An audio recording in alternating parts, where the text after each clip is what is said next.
You're too late, Samuel Reed's voice cracked across the rain-soaked platform, 10 years of waiting collapsing into those 3 words. But Clara didn't flinch. Instead, she reached into her coat and pulled out a yellowed envelope, his own handwriting staring back at him like a ghost. The letter he'd written before the war, the one she never answered. "Read it," she whispered, rain mixing with tears. "Then tell me I'm too late. Stay with me until the end of this story, and comment which city you're watching from so I can see how far this tale has traveled." The evening train's whistle cut through Hollow Creek like a knife through old wounds, sharp and unforgiving. Samuel Reed stood on the platform where he'd stood 1,000 times before, but tonight felt different.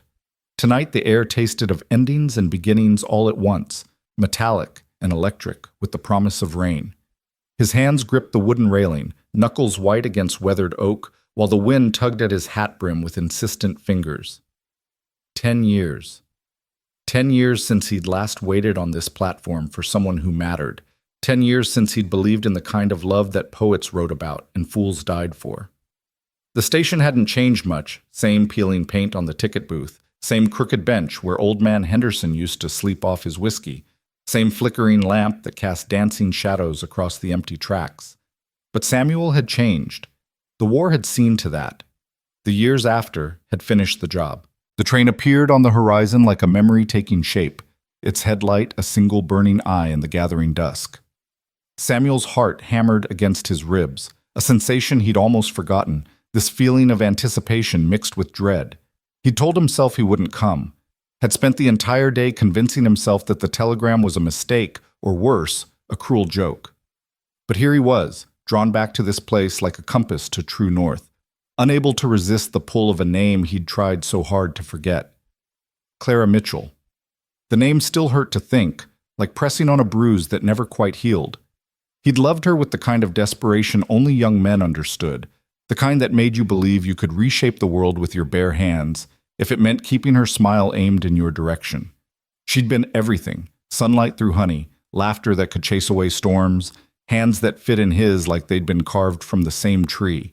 The train began to slow, brakes squealing against wet rails. Samuel's breath caught in his chest.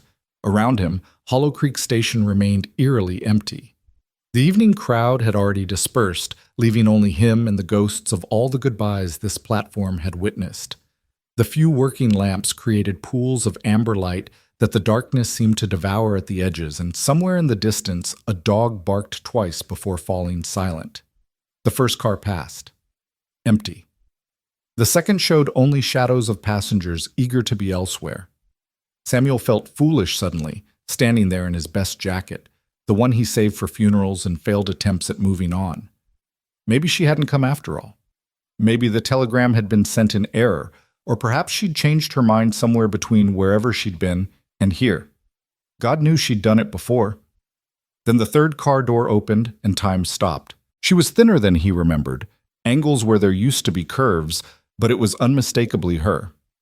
Clara stepped down onto the platform with careful precision, like someone who'd learned not to trust solid ground.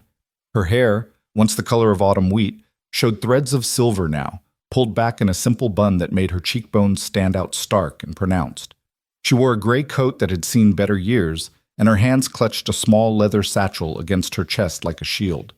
But it was her eyes that undid him, those same green eyes that had haunted his dreams and poisoned his waking hours, now shadowed with something he couldn't quite name. Sorrow, perhaps, or regret. Maybe both, twisted together until you couldn't tell where one ended and the other began. "Clara?"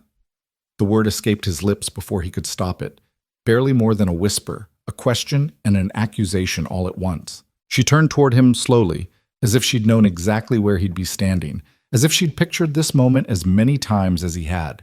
For a heartbeat, they simply stared at each other across 10 feet of platform that might as well have been the Grand Canyon. The train hissed steam between them, obscuring and revealing her face in turns, making the moment feel dreamlike and surreal. "Hello, Sam."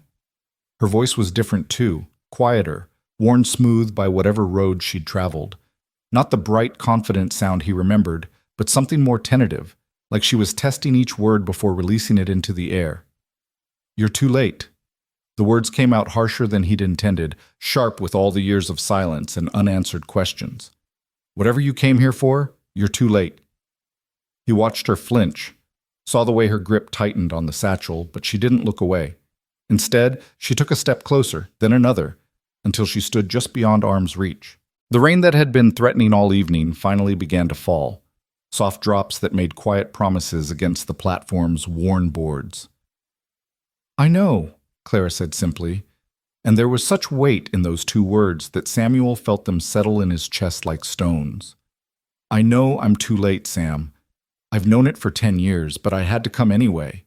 I had to—" She stopped, swallowing hard, and he saw her hand move to her coat pocket. "I have something you need to see." "I don't need anything from you." He forced the words out, tried to make them sound convincing, but they rang hollow even to his own ears. "You made your choice a long time ago, made it pretty damn clear what I meant to you." "That's not true." Her voice cracked slightly, and she pulled something from her pocket, an envelope, yellowed with age and bent at the corners. She held it out toward him, hand trembling slightly in the rain-dappled light. "You wrote this, didn't you?" Samuel's blood turned cold. He recognized it immediately. The cheap stationery he'd bought at Murphy's General Store, the way he'd creased the envelope, the deliberate care of his younger self's handwriting. He'd sent that letter 10 years ago, the day before he'd left for the war, when he'd still believed words could build bridges across any distance. "Where did you get that?" His voice sounded strange to his own ears, rough and raw. "It was delivered to my house," Clara said, stepping closer still. The rain was falling harder now, creating a curtain of sound around them. 6 months ago. Returned to sender, they said. Found in a postal warehouse in Richmond, in a bin of undelivered mail from 1915. A decade lost in some forgotten corner, gathering dust while we— She couldn't finish the sentence. Samuel stared at the envelope, refusing to take it, refusing to touch this ghost of his younger self's hope. "You never got it," he said slowly, the realization settling over him like ice water. "All this time, I thought you'd read it and chose not to answer. I thought—" "I sent a reply," Clara interrupted, and now her eyes were bright with unshed tears. "The very next day after, I should have received your letter. I wrote back, Sam. I told you yes.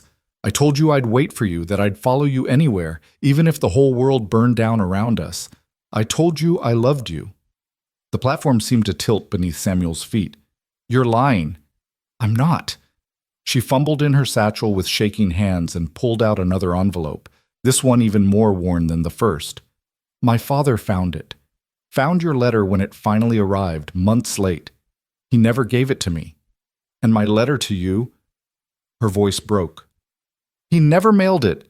He thought you were beneath our family, thought the war would kill you anyway, and it wasn't worth the scandal of his daughter promising herself to a farmer's son." Samuel's world was rewriting itself with every word she spoke. 10 years of certainty crumbling, 10 years of carefully constructed bitterness revealing itself as a foundation built on lies. He reached out slowly, almost against his will, and took the second envelope from her trembling fingers. His name was written across the front in her handwriting, young, hopeful, looping letters that spoke of a girl who believed in happy endings. The seal had never been broken. He turned it over in his hands, feeling the weight of all the years it had remained silent. "Open it," Clara whispered. "Please." The platform had emptied completely now. Even the train had pulled away, leaving them alone in the rain with only the distant rumble of thunder for company. Samuel's fingers trembled as he slipped one beneath the envelope's flap. The paper was brittle with age, tearing slightly as he worked it open. Inside, a single sheet, folded twice. He unfolded it carefully, afraid it might disintegrate in his hands. The ink had faded, but the words were still legible. "My dearest Sam, your letter reached me today, and I've read it 17 times already. Each time my heart says yes before my mind can even form the words. Yes, I'll wait for you. Yes, I'll marry you when you return. Yes, I'd follow you anywhere, even into the fire if that's where you're bound. You ask if I'm certain, if I understand what it means to tie my life to yours. Sam, I've never been more certain of anything. You are my North Star, my steady ground, my home. Whatever comes, we'll face it together. Come back to me safe. Come back to me whole." And know that every day you're gone, I'll be counting the hours until I can see your face again. Yours, always and forever, Clara. The words blurred as rain and something else. Tears, he realized with distant surprise, made the ink run together. His hands shook so badly he nearly dropped the letter. This changed everything. Everything he'd believed about that time, about her choice, about the woman he'd thought had abandoned him for someone better. I waited, he managed to say, his voice barely audible over the rain. I waited at this station for 6 hours the day I came home. You never showed. Clara's face crumpled. I didn't know. By the time I learned you'd returned, you were already gone again. Moved west, they said. Started a new life. She wiped at her eyes with the back of her hand. My father told me you'd married someone else, that you'd forgotten all about me. He showed me a newspaper announcement he'd forged. I believed him, Sam. God help me, I believed him. There was never anyone else. The confession cost him something to speak aloud. I tried. Lord knows I tried to move on, to find someone who could make me forget. But there was only ever you. The rain was soaking through their clothes now, turning the platform slick and dark. Clara took another step closer, close enough that he could have reached out and touched her, close enough that he could see the fine lines around her eyes, and the way her lips trembled as she tried to hold herself together. I married Robert Henderson 3 years after you left, she said quietly, and the name hit Samuel like a physical blow. Henderson, the banker's son, the one her father had always preferred. Not because I loved him, because I was tired of fighting, tired of my father's anger, tired of waiting for a man I thought had forgotten me. It was a mistake from the first day, but I made my bed, as they say. Are you still… Samuel couldn't finish the question. He died 2 years ago, influenza. There was no emotion in her voice when she said it, just a flat statement of fact. I nursed him to the end because it was the right thing to do, but I won't lie to you and say I grieved. You can't mourn what you never truly had. Thunder rolled overhead, closer now. Samuel looked at the letter in his hands, then at the woman before him, a stranger wearing Clara's face, carrying Clara's voice, holding pieces of a past that should have been theirs together. The unfairness of it all threatened to choke him. Why now? He asked. Why come here now after all this time? What do you want from me, Clara? She met his eyes steadily, rain streaming down her face. I want you to know the truth. I want you to know that I loved you, that I never stopped, even when I thought you'd moved on. I want you to know that not a day went by when I didn't think about what we could have had. She paused, drawing a shaky breath. And I want to say goodbye properly, the way we should have 10 years ago. Goodbye. The word tasted like ashes in his mouth. I've spent a decade living a half-life, Sam. Married to a man I didn't love, playing the role my father wanted, dying by inches in a house that never felt like home.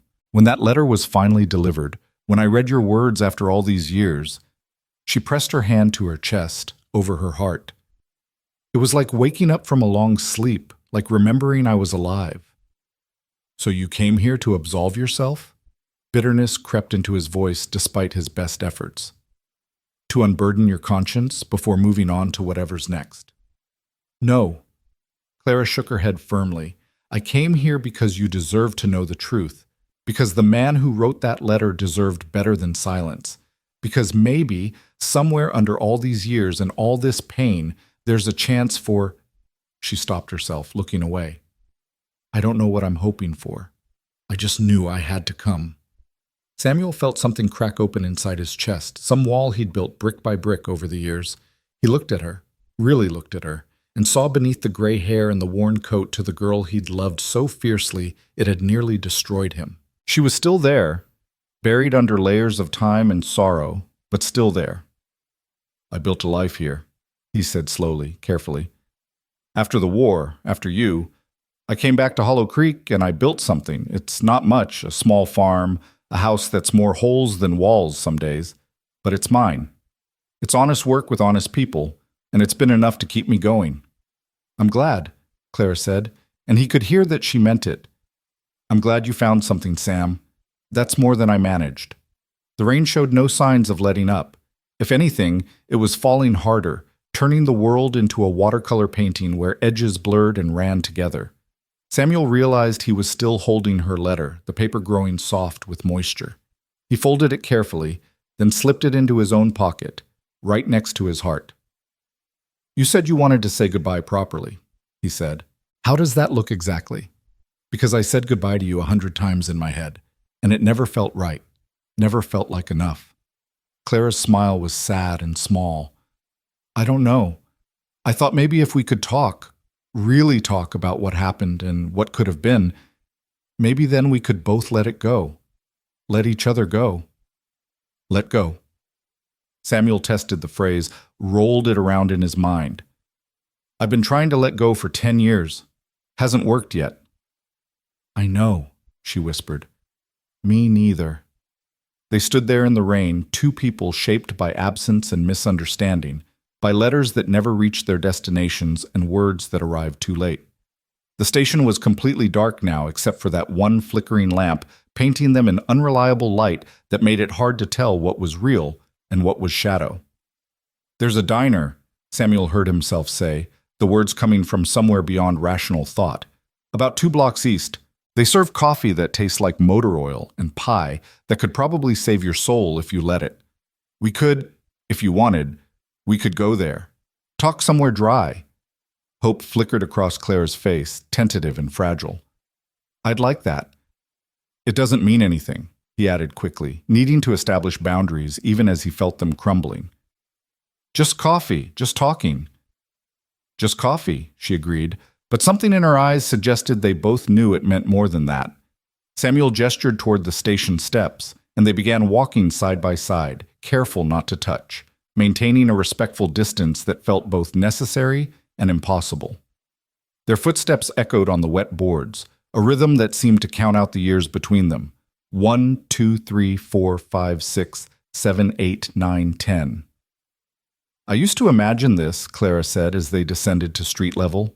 "Running into you somewhere. What I'd say, how you'd react. In my mind, you were always angry. Rightfully so."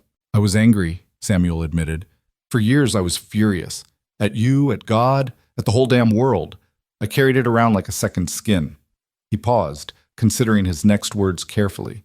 "But anger's a hard thing to maintain when you don't know what you're angry at.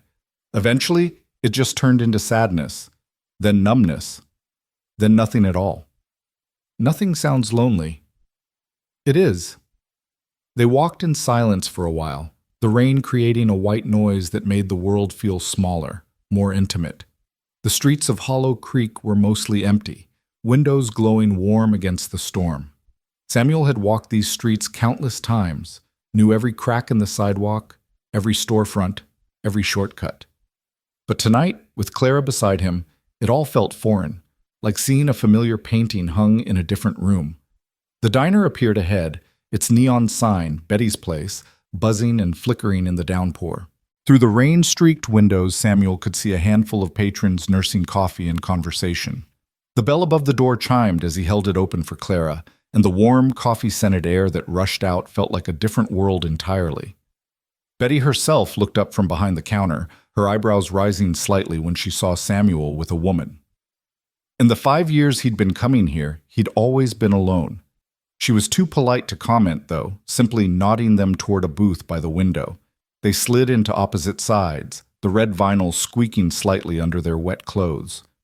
A moment later, Betty appeared with 2 cups of coffee and a knowing look. "Pie?" she asked, her voice carrying the warm rasp of someone who'd smoked for 40 years and enjoyed every minute. "2 slices of whatever you've got," Samuel said, and Betty nodded, disappearing back toward the kitchen. Clara wrapped her hands around her coffee cup, and Samuel noticed they were shaking slightly. From cold or emotion, he couldn't tell. Maybe both. She looked around the diner with careful attention, taking in the worn booths and faded photographs on the walls, the jukebox in the corner that only played songs from before the war. "Is this your place?" she asked. "The place you come to think? How did you—" Samuel stopped, realizing the answer. "I guess some things don't change. You always could read me." "You always wore your heart on your sleeve," Clara said softly. "It's one of the things I loved about you." You felt everything so deeply, so honestly. It scared me sometimes, how much you felt.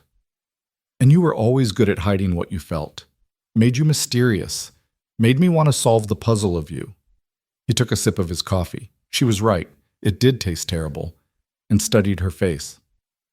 Guess I never managed it. There was no puzzle, Sam.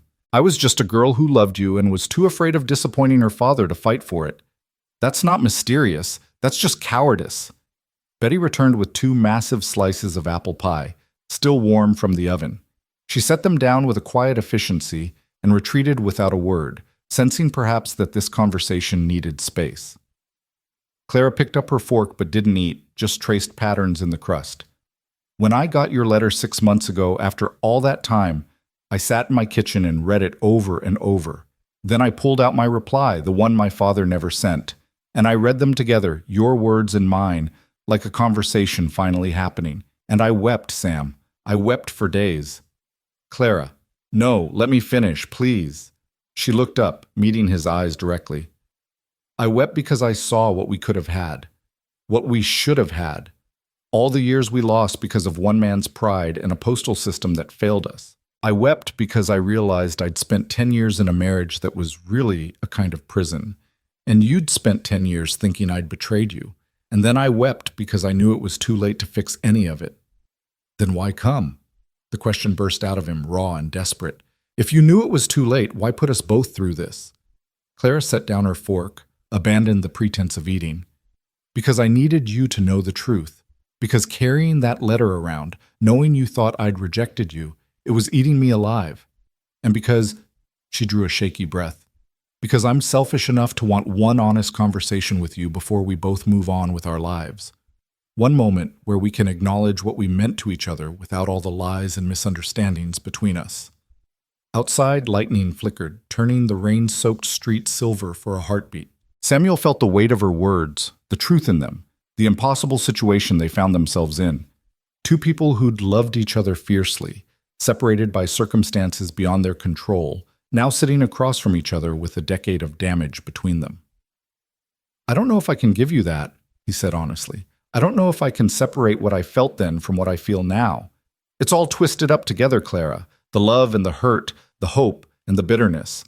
I can't just untangle it over coffee and pie.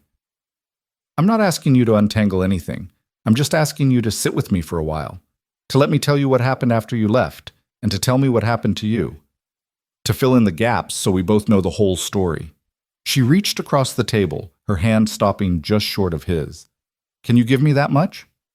Samuel looked at her hand, so close to his own, and felt the pull of every memory, every dream he'd tried to bury. He thought about the letter in his pocket, her words from 10 years ago, still true if the dates were wrong. He thought about the man he'd been, and the man he'd become, and the girl who'd shaped both versions. All right, he said finally, the word feeling like stepping off a cliff. Tell me your story. I'll tell you mine. And then, he didn't know how to finish that sentence. And then we'll see, Clara finished for him, and there was something in her voice, hope, maybe, or fear, or both wounds so tight you couldn't tell them apart. So she began to talk, and Samuel listened, and the rain continued to fall on Hollow Creek, washing away the dust of years and leaving everything clean and uncertain and impossibly new. Clara's voice was steady when she began, but Samuel could hear the tremor underneath, like a fault line waiting to shift. She told him about the months after he'd left for the war, how she'd waited by the window every afternoon for the postman, how her heart had leaped and fallen with each delivery that wasn't from him. She described the growing anxiety, the way her father had watched her with those calculating eyes, sensing her distraction and disapproving of its source. He knew, she said, fingers wrapped tight around her coffee cup. Even before your letter arrived, he knew where my heart was. And he hated it, hated that I'd given myself to someone he considered beneath our station. Her laugh was bitter, sharp as broken glass, as if station mattered when the whole world was tearing itself apart. Samuel said nothing, just listened, watching the play of emotions across her face. The diner hummed around them, the clink of dishes, low murmured conversations, the hiss of the grill, but it all faded into background static. There was only her voice, filling in the gaps of years he'd spent constructing his own version of events. When your letter finally came, 6 months late, forwarded from one postal depot to another, Clara paused, closing her eyes as if the memory still had the power to wound. I was in the garden. I saw the postman coming up the walk, saw him hand the envelope to our housekeeper. I knew, somehow, that it was from you. I just knew. But my father intercepted it before it reached my hands. He read it first, Samuel said, the realization settling cold in his stomach. He read it first, Clara confirmed, opening her eyes to meet his. And then he made a decision that shaped the rest of our lives. He kept it from me, Sam, locked it in his desk drawer and told me nothing. Meanwhile, I was going mad with worry.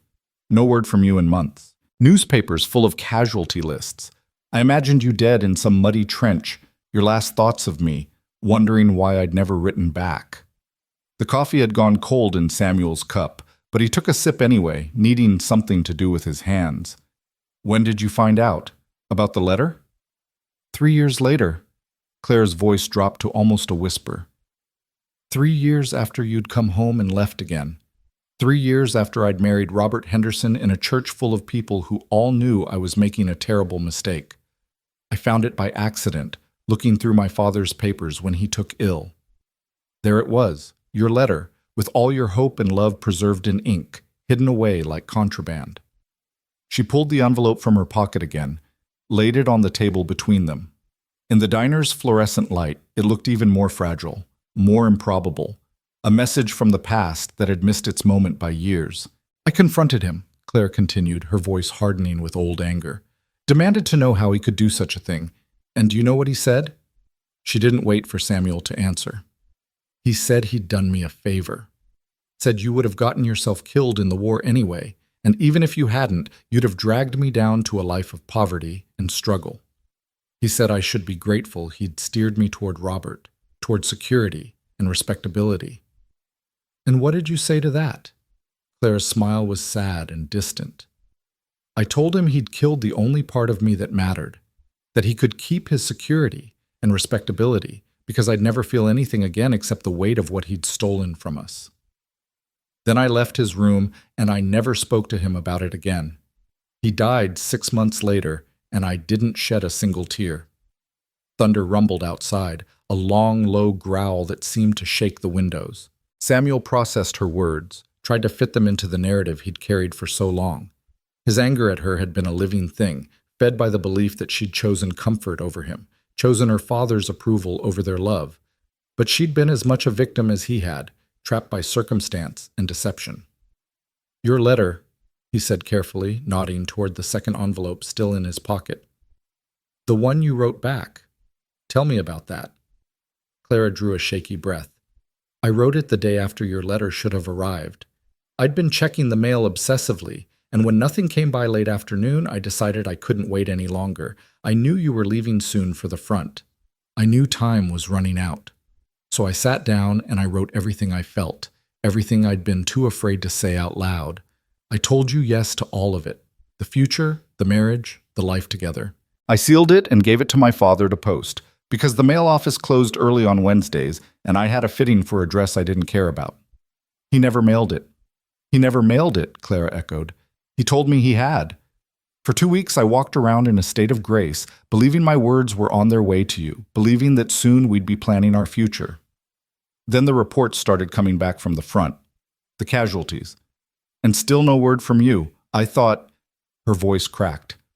I thought you'd received my letter and decided I wasn't worth coming back for. Or worse, that you'd died before you could reply. Samuel felt something shift inside him, some fundamental understanding of pain reorganizing itself. He'd spent years nursing his own hurt, building walls around it, letting it define him. But Clara had carried her own version of that pain, equally deep, equally scarring. They'd both been wounded by the same blade, just from different angles. I came back, he said quietly, after the armistice. I came straight back to Hollow Creek, and the first thing I did was go to your house. Clara's eyes widened slightly. You came to the house? Your father answered the door. The memory was still vivid, still sharp.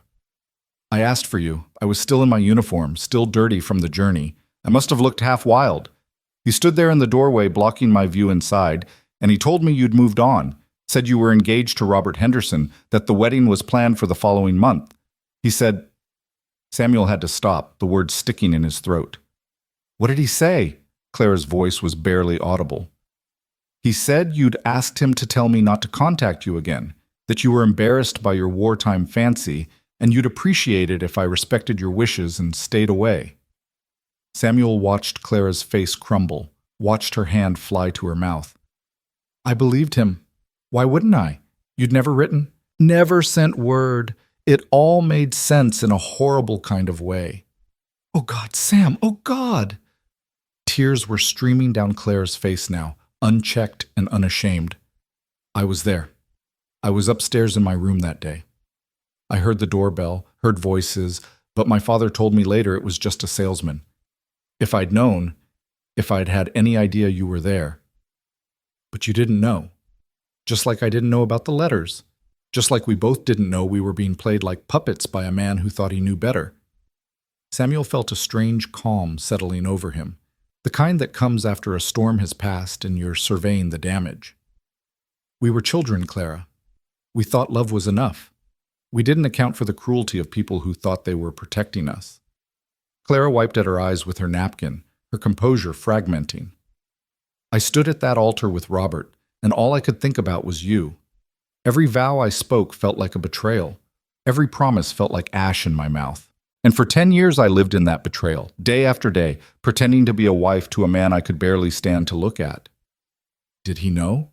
Henderson? Did he know you didn't love him?" "He knew." Clara's voice was flat now, drained of emotion. "He knew from the beginning.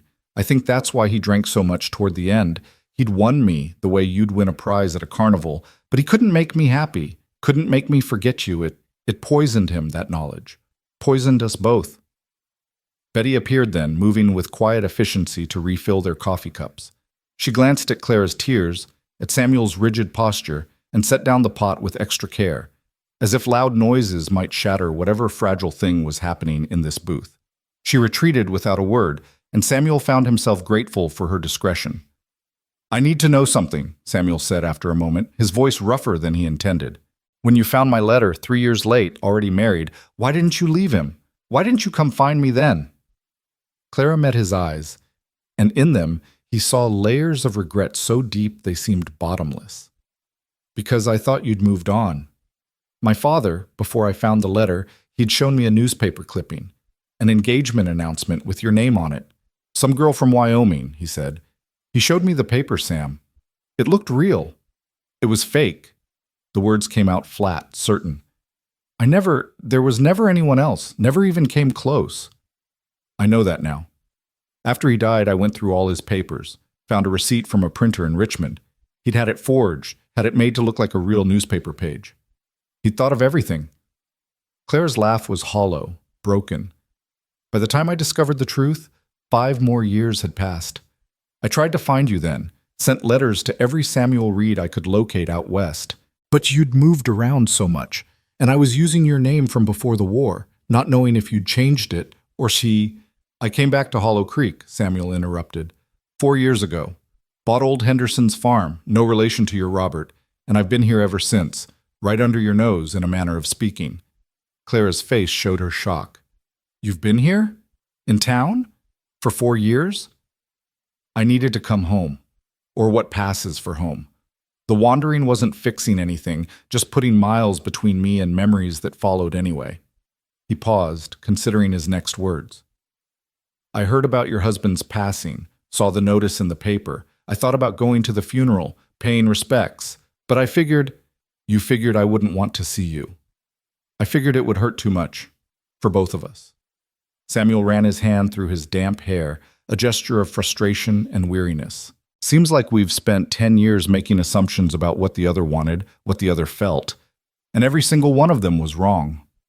The rain had softened to a steady patter against the windows, no longer the violent downpour, but something gentler, more resigned.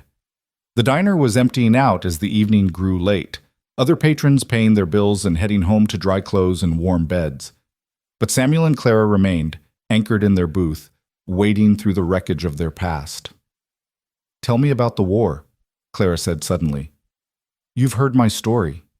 Tell me yours. Tell me what happened to the boy who wrote that letter. Samuel inhaled deeply, tasting the diner's air, coffee and grease and thyme. No one had ever asked him about the war, not really. People in town knew he'd served, saw the distant look that sometimes crossed his face, and they'd learned not to press. But Clara was asking, and somehow that made all the difference. The boy who wrote that letter died in France, he said simply. Not literally, obviously I'm sitting here, but the person I was, the one who believed in clean endings and noble causes, he didn't make it back. What happened? What always happens in war. I saw things no one should see. Did things I'll never be able to justify, no matter how many times I'm told they were necessary. I watched boys I'd grown up with die in mud, calling for their mothers. I learned that bravery and cowardice look identical when you're scared enough. I discovered that the human body is both impossibly resilient and pathetically fragile, sometimes in the same moment. Samuel's hands had started to shake, and he pressed them flat against the table to still them. Clara reached across without hesitation this time, covering his hand with hers. The touch sent electricity through him, a current he'd thought long dead. I carried your memory with me, he continued, his voice dropping lower. Through all of it.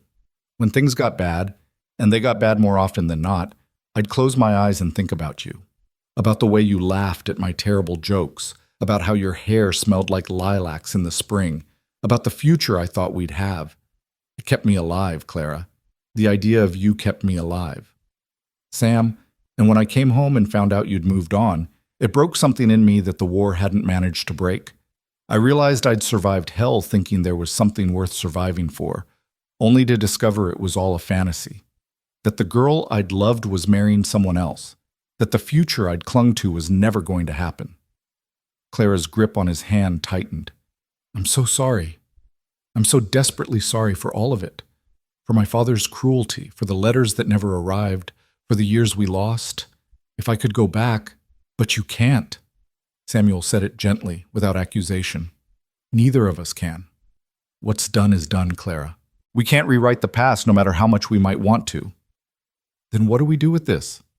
She gestured between them, at the letters on the table, at the shared pain that hung in the air like smoke. What do we do with the truth, now that we finally have it? Samuel didn't have an answer. He looked at her. This woman who was and wasn't the girl he'd loved, who'd been shaped by the same losses he had, who'd carried her own scars through the years. The silence stretched between them, heavy with possibility and impossibility in equal measure. I don't know it, he admitted finally. I don't know if knowing the truth makes it better or worse. I don't know if it changes anything or if it's just adding more weight to what we're already carrying. It matters to me, Clara said fiercely. Knowing you didn't forget me, that you didn't choose to leave, it matters. Knowing I didn't betray you, that I fought in the only ways I knew how, that matters too. Does it? Or does it just make it more tragic? Two people who loved each other, kept apart by circumstances and lies, both suffering for years over a misunderstanding. Samuel felt the bitterness creeping back into his voice and tried to push it down. Maybe it would have been easier if one of us actually had moved on. At least then there'd be a reason for all this pain. Don't say that. Clara's eyes flashed with something like anger. Don't diminish what we felt. What we still feel, if we're being honest. Yes, it's tragic. Yes, it's unfair. But it was real, Sam. It is real, and that means something, even if we don't know what to do with it. The truth of her words hit him like a physical force. She was right. He did still feel it. Despite the years, despite the hurt, despite every rational reason to let it go, the love was still there, buried under layers of scar tissue, but alive nonetheless. He could feel it now, sitting across from her, painful and insistent as a healing wound. I spent 10 years trying to stop loving you, he said, the confession coming out rough and unpolished. Tried everything short of cutting out my own heart, but it didn't work. You were always there, Clara, in every sunrise, every song, every moment when I let my guard down. I'd see something beautiful, and my first thought was always, I wish Clara could see this. And then I'd remember you were gone, and it would hurt all over again. Clara's tears had started fresh, silent streams down her cheeks. I know, God, Sam, I know. There were nights I'd lie next to Robert, and I'd close my eyes and pretend he was you. How awful is that? How cruel to both of us. But I couldn't help it. My mind would wander back to the last time I saw you before the war, and I'd try to rewrite the ending. Try to imagine a world where the letters arrived, where my father didn't interfere, where we got our happy ending. And did it help, the imagining? No, she whispered. It just made the reality harder to bear. They sat there in the fluorescent glow of Betty's place, two broken people holding the pieces of what might have been. Outside, Hollow Creek slept on, oblivious to the quiet devastation happening in a corner booth. The jukebox in the corner started playing unbidden, some old blues number about lost love and roads not taken, and Samuel wondered if Betty had started it, if this was her way of providing a soundtrack to their sorrow. I saw you once, Clara said suddenly. About 2 years ago, you were in Murphy's General Store buying seed or supplies or something. I was across the street. I recognized you immediately, even after all those years, even though you'd changed. My heart stopped, Sam. Just stopped.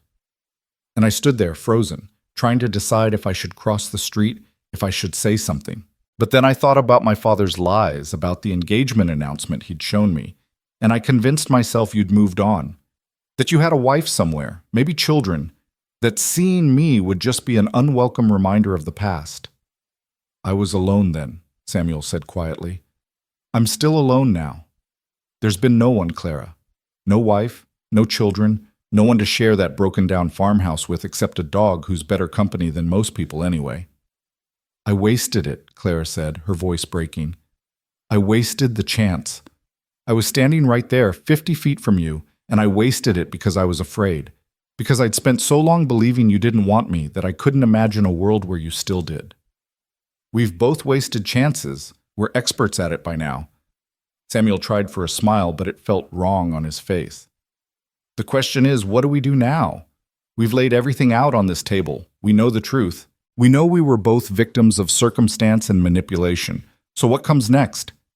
Clara looked at him for a long moment, her eyes searching his face as if trying to memorize it, or perhaps trying to reconcile the man before her with the boy in her memory. I don't know what comes next. I came here to say goodbye, to give you closure, to free us both from the weight of not knowing. But now that I'm here, now that I've seen you and talked to you, she paused, struggling for words. I don't know if I can say goodbye. Not again. Not when I just got you back. You don't have me back, Samuel said, but there was no conviction in his words. We've just shared our stories. That's all this is. Is it? Clara challenged. Is that really all this is, Sam?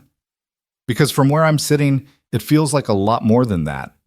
It feels like the universe giving us one more chance, however impossible, however late. And maybe we're fools to even consider it, but we are fools to consider it, Samuel interrupted. What are we supposed to do, Clara? Pick up where we left off? Pretend the last 10 years didn't happen?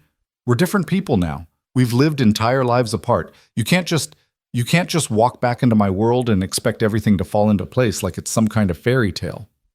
I'm not expecting a fairy tale, Clara shot back, her own frustration finally showing.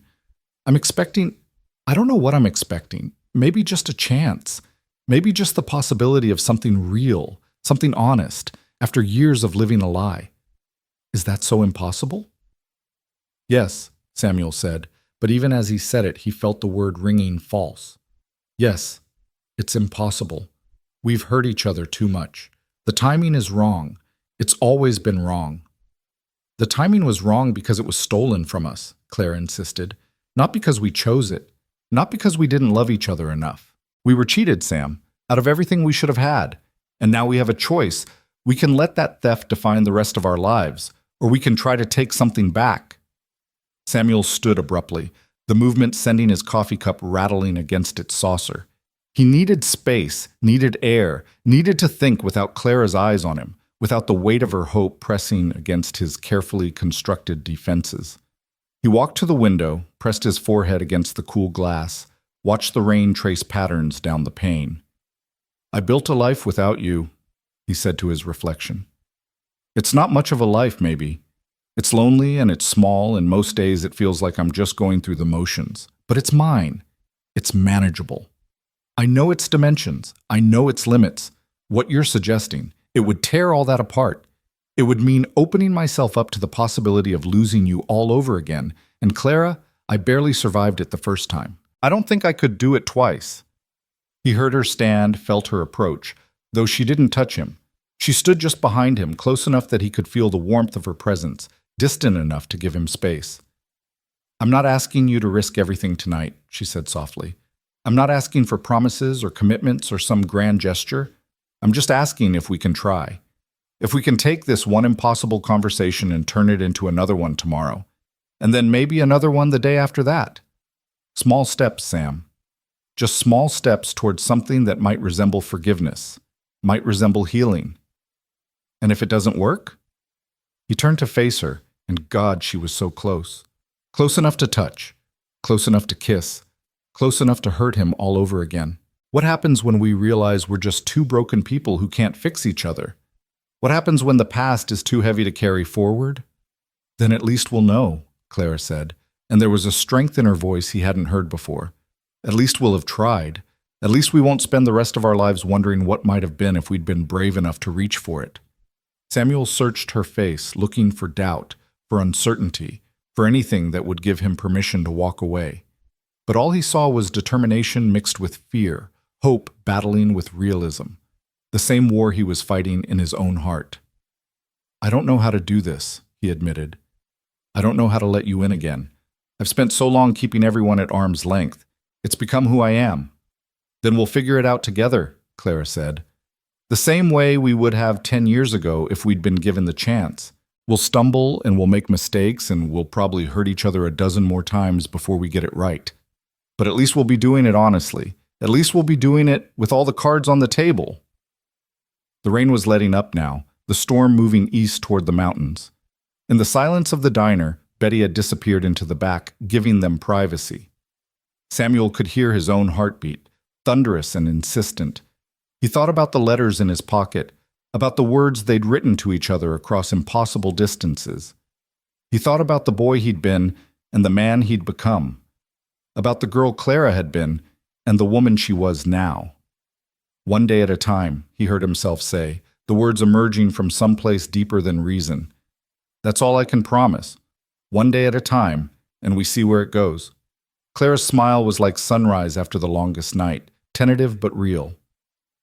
One day at a time, she echoed. That's all I'm asking. They stood there by the window, not touching but connected by something stronger than physical contact, by truth finally spoken, by wounds finally acknowledged, by the slim, terrifying possibility of a second chance. Outside, Hollow Creek began to stir from its rain-soaked slumber, lights flickering on in windows, the world preparing to continue despite everything that had changed in this small corner of it. Samuel reached into his pocket and pulled out Clara's letter, the one she'd written 10 years ago. He unfolded it carefully, read her words one more time in the diner's harsh light. Then he did something he hadn't planned, something that surprised even himself. He took her hand and pressed the letter into her palm. Keep it, he said. It belongs to you as much as it belongs to me.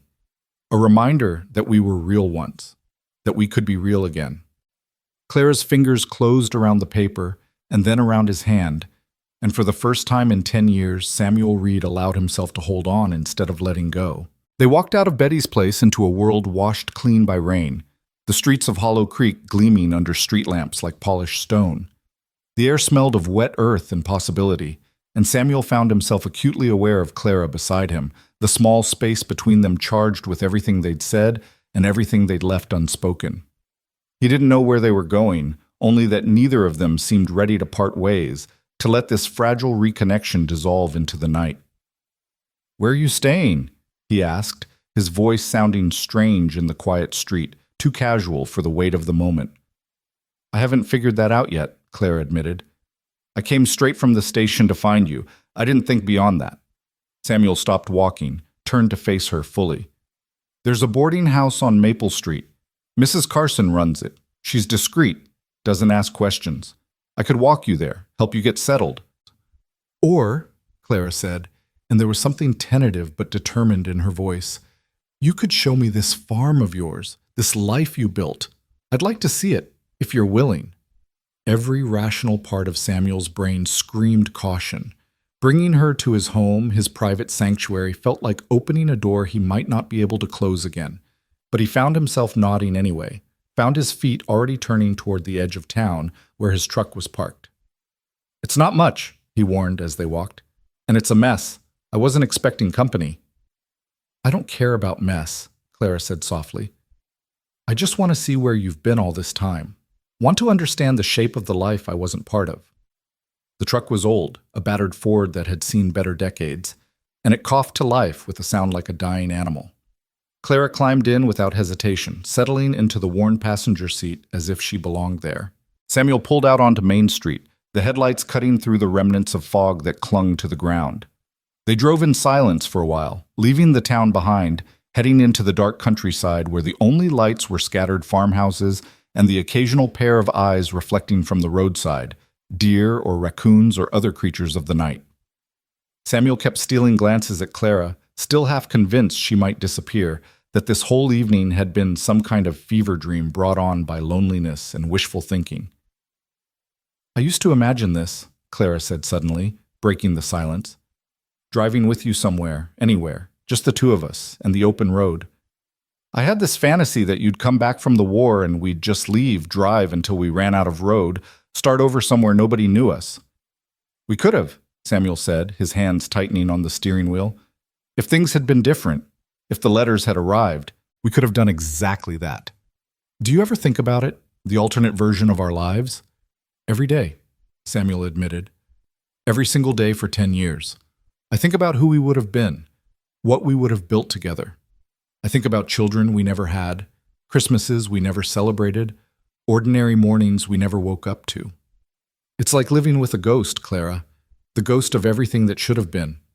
Clara was quiet for a moment, her fingers tracing patterns on the window glass. "I named them once, the children we never had. Is that crazy? I was lying in bed one night next to Robert, and I couldn't sleep, and I just started thinking about what I would have named our babies, if we'd had them, if we'd had that life." Something cracked in Samuel's chest. "What did you name them?" "James, after your father, and Sarah after mine, before she died, when she was still good and kind." Clara's voice was thick with unshed tears. "I had whole lives planned out for them. What they'd look like, what they'd be like. James would have had your stubbornness and my sense of humor. Sarah would have been quiet and thoughtful, always reading. They'd have grown up on a farm somewhere, with dirt under their fingernails and sunshine in their hair." "Stop," Samuel said, his voice breaking. "Please stop. I'm sorry. I shouldn't have—" "No, it's not that." He pulled the truck over to the side of the road, killed the engine. In the sudden silence, he could hear both of their breathing, ragged and uneven. "It's just, I did the same thing, had the same thoughts, and hearing you say it out loud makes it real in a way it never was before, makes the loss real." They sat there in the darkness of the cab, and without planning it, without thinking about consequences or complications, Samuel reached for her. Clara came to him without hesitation, crossing the space between the seats, and suddenly she was in his arms for the first time in 10 years. She fit there differently than he remembered. They were both changed, both carrying new angles and old wounds, but somehow it still felt right. Still felt like coming home. "I'm sorry," Clara whispered against his shoulder. "I'm sorry for all of it. For the children we didn't have, for the life we didn't live, for every moment that was stolen from us." "It wasn't your fault," Samuel said, and he realized he truly believed it now. The anger he'd carried for so long had finally burned itself out, leaving only this aching sadness and the smallest spark of something that might be hope. "It was never your fault." They held each other there in the cab of his old truck on the side of a country road, while the night pressed in around them. It wasn't romantic, wasn't the stuff of stories or songs. It was just two damaged people trying to find comfort in the only place it had ever existed for them, in each other's arms. And for now, in this moment, it was enough. When they finally pulled apart, both sets of eyes were wet. Samuel started the truck again without a word, and they continued down the road.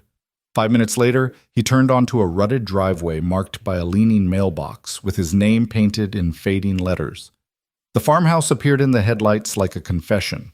It was small, weathered, listing slightly to one side as if tired of standing upright. The porch sagged, the paint had given up years ago, and one of the shutters hung at a drunken angle. But the light Samuel had left on glowed warm in the windows, and smoke curled from the chimney. He'd banked the fire before leaving, and it had kept burning. "Home sweet home," he said with a self-deprecating laugh. "Told you it wasn't much." Clara was already opening her door, climbing down from the truck. She stood in the yard, looking at the house with an expression Samuel couldn't quite read. He joined her, suddenly seeing his property through her eyes, the barn that needed new boards, the fence that needed mending, the garden plot he'd let go wild. "It's perfect," Clara said, and she sounded like she meant it. "You're being kind. It's a wreck." "It's yours," she corrected, turning to look at him. "It's honest and real, and you built it with your own hands. That makes it perfect."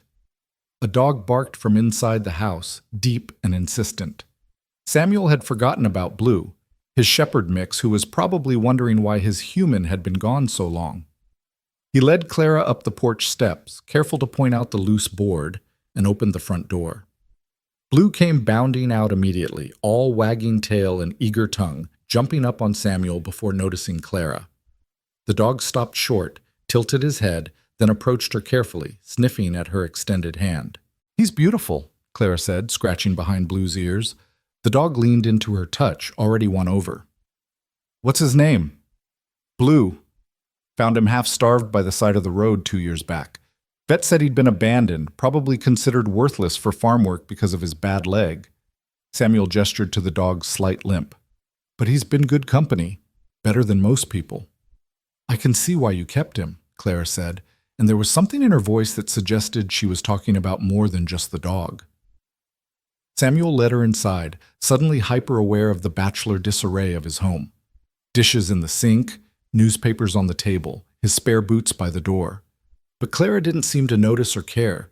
She moved through the small living room with careful attention, taking in the worn furniture, the books stacked on every available surface, the photographs on the mantel. She stopped at the photographs, picking up one that showed Samuel with 3 other men, all of them younger, all in uniform. "The war?" she asked quietly. "France, 1918, 6 months before the armistice." Samuel came to stand beside her. "That's Tommy Miller on the left. He didn't make it home. Caught shrapnel at Belleau Wood. The one in the middle is Jack Chen. He made it back but lost his arm. Haven't seen him in years. And that's David Morrison on the right. He's got a farm about 20 miles north of here. We have dinner sometimes, when the memories get too loud." Clara set the photograph down carefully, reverently. "Thank you for telling me, for not shutting me out." "I've shut everyone out for 10 years, Samuel said. "I'm tired of it. Tired of carrying everything alone." She moved to the next photograph, and Samuel watched her face change as she recognized it. It was old, faded, taken at the county fair the summer before the war. Clara at 17, laughing at something off camera, the sun in her hair, joy written in every line of her face. And beside her, a young Samuel, looking at her like she was the only thing in the world worth seeing. "You kept this," Clara whispered, her fingers trembling as they touched the frame. "I kept everything," Samuel admitted. "Every photograph, every memory, every scrap of proof that you were real, that what we had was real. I told myself I'd burn it all 100 times, but I never could. It was all I had left of you." Clara turned to him, tears streaming freely now. "I kept everything too. Every letter you sent before the war, every small thing you ever gave me. I hid them in a box in the back of my closet where Robert would never find them. And on the hardest days, the ones where I thought I might disappear entirely, I'd take them out and remember who I used to be." The space between them felt charged, dangerous. Samuel knew he should step back, should maintain some distance, should protect himself from the inevitable hurt that came with letting Clara back into his heart. But he was so tired of protecting himself, so tired of being alone. "I don't know how to do this," he said for the second time that night. "I don't know how to be close to someone again. How to trust that it won't all fall apart." "Neither do I," Clara said.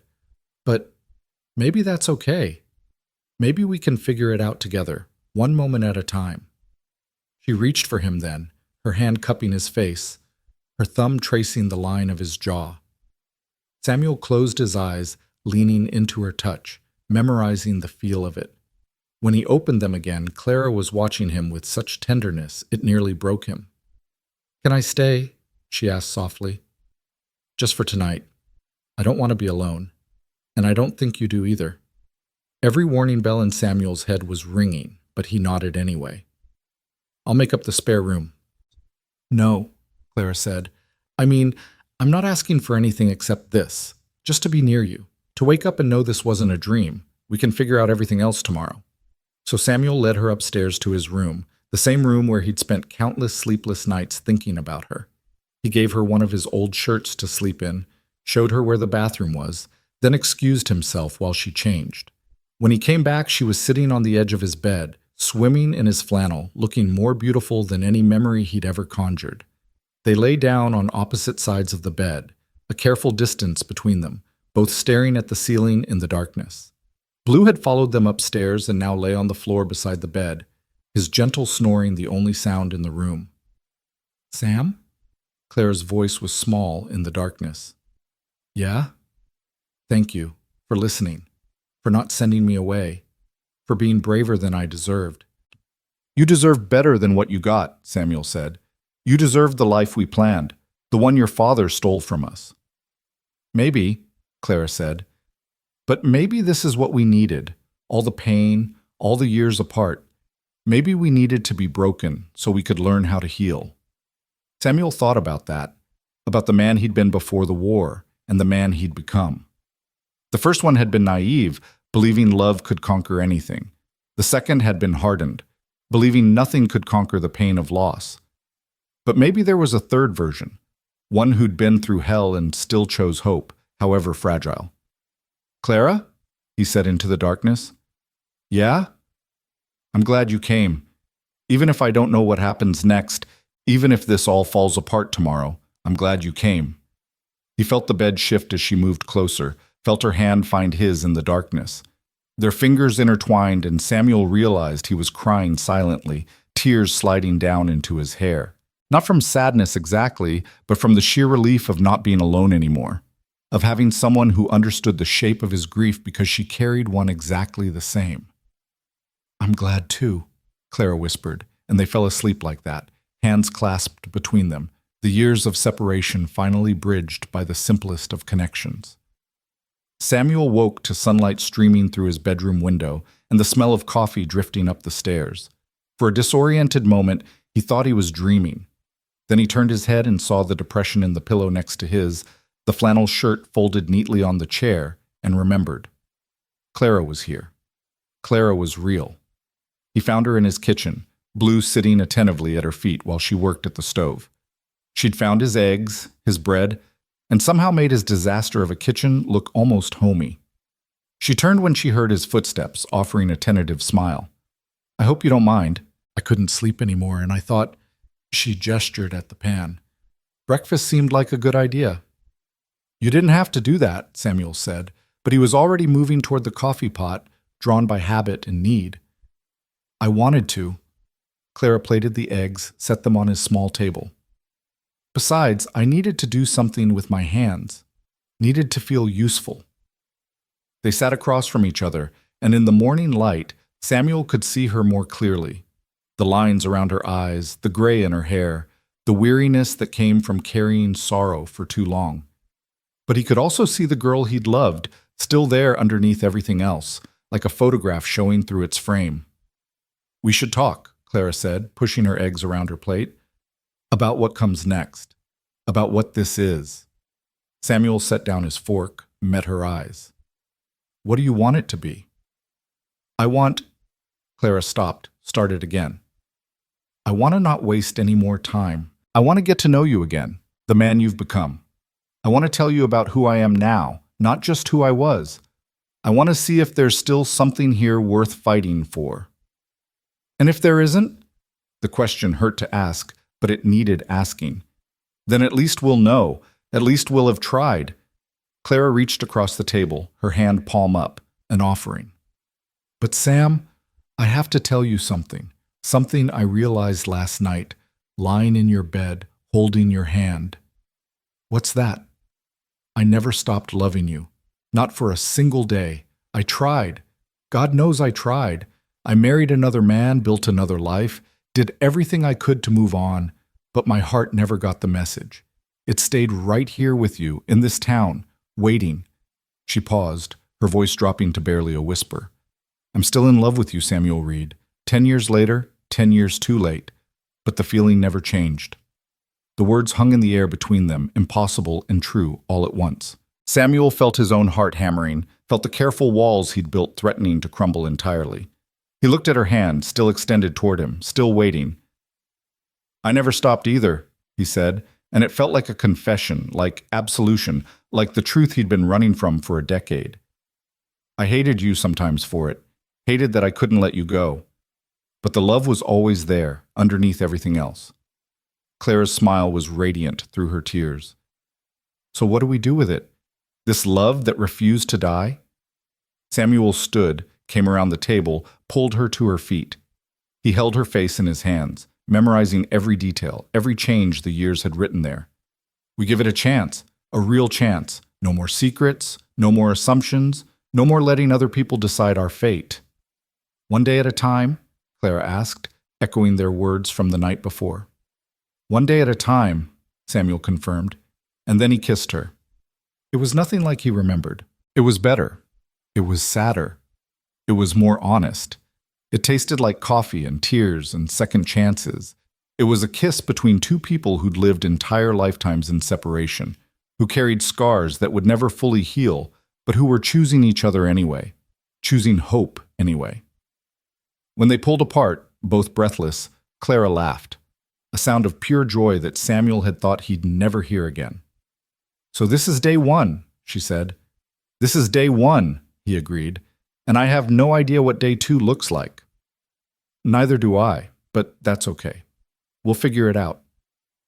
They spent the morning like that, in his small kitchen with his bad coffee and his rescued dog, talking about small things and large things and everything in between.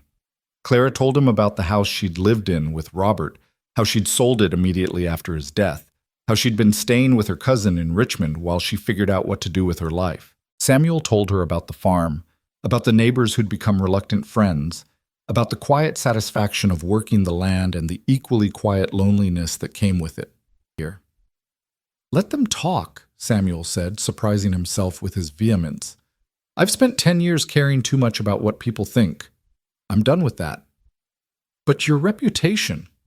My reputation is that I'm a hermit who barely speaks to anyone. This can only improve things. He smiled, trying to lighten the moment. Besides, anyone who has a problem with it can take it up with me directly.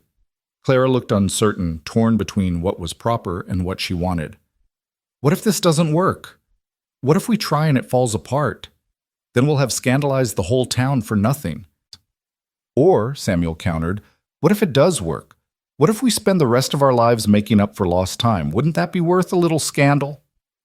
She studied him for a long moment, and he could see her weighing the options, calculating the risks. Then something shifted in her expression, some decision made. All right, but I'm going to need clothes and my things from the station. I left my trunk there yesterday. We'll get them, Samuel said. But first there's something I want to show you. He led her outside, blue trailing behind them, to the barn he'd been slowly rebuilding. It was still a work in progress, but the bones were good, the structure sound.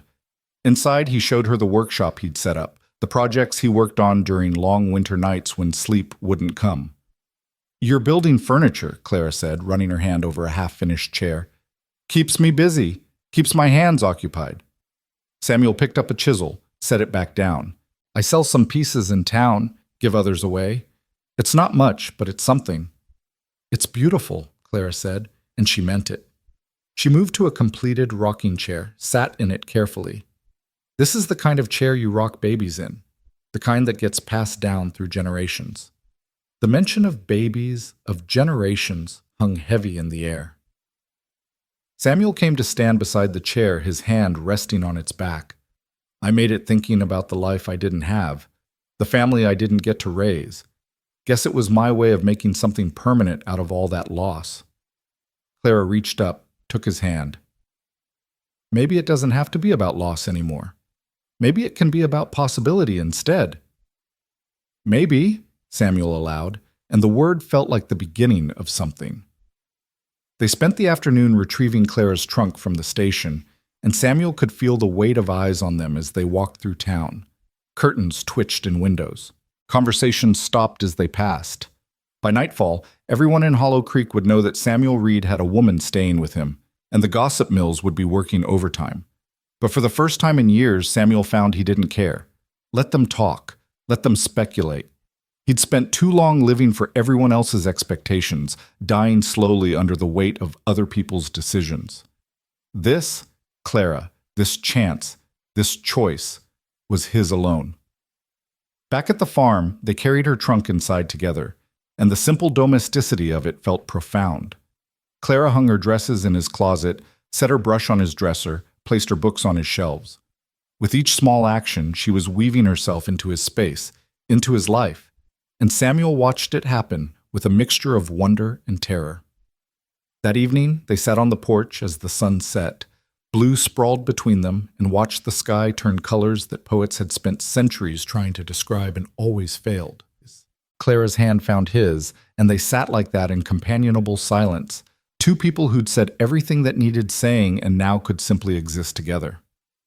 "What are you thinking?" Clara asked eventually.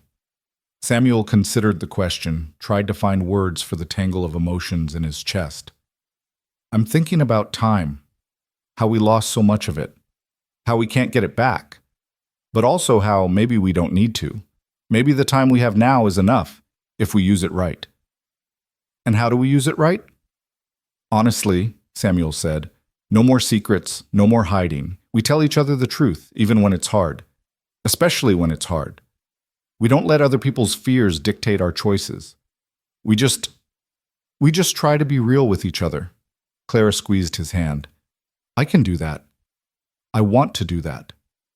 "There's something else," Samuel said, turning to face her. "Something I need to say before we go any further." "What is it?" "I'm scared, Clara. Terrified, actually. You're the only person who's ever had the power to completely destroy me, and you're back in my life, and I'm choosing to let you in despite every instinct telling me to protect myself. That's either the bravest or the stupidest thing I've ever done, and I honestly don't know which." Clara's eyes were soft with understanding. "I'm scared too. Scared of losing you again, scared of not being enough, scared that we've both changed too much, that the love we had was for different people and won't work for who we are now." She paused, her thumb tracing circles on the back of his hand.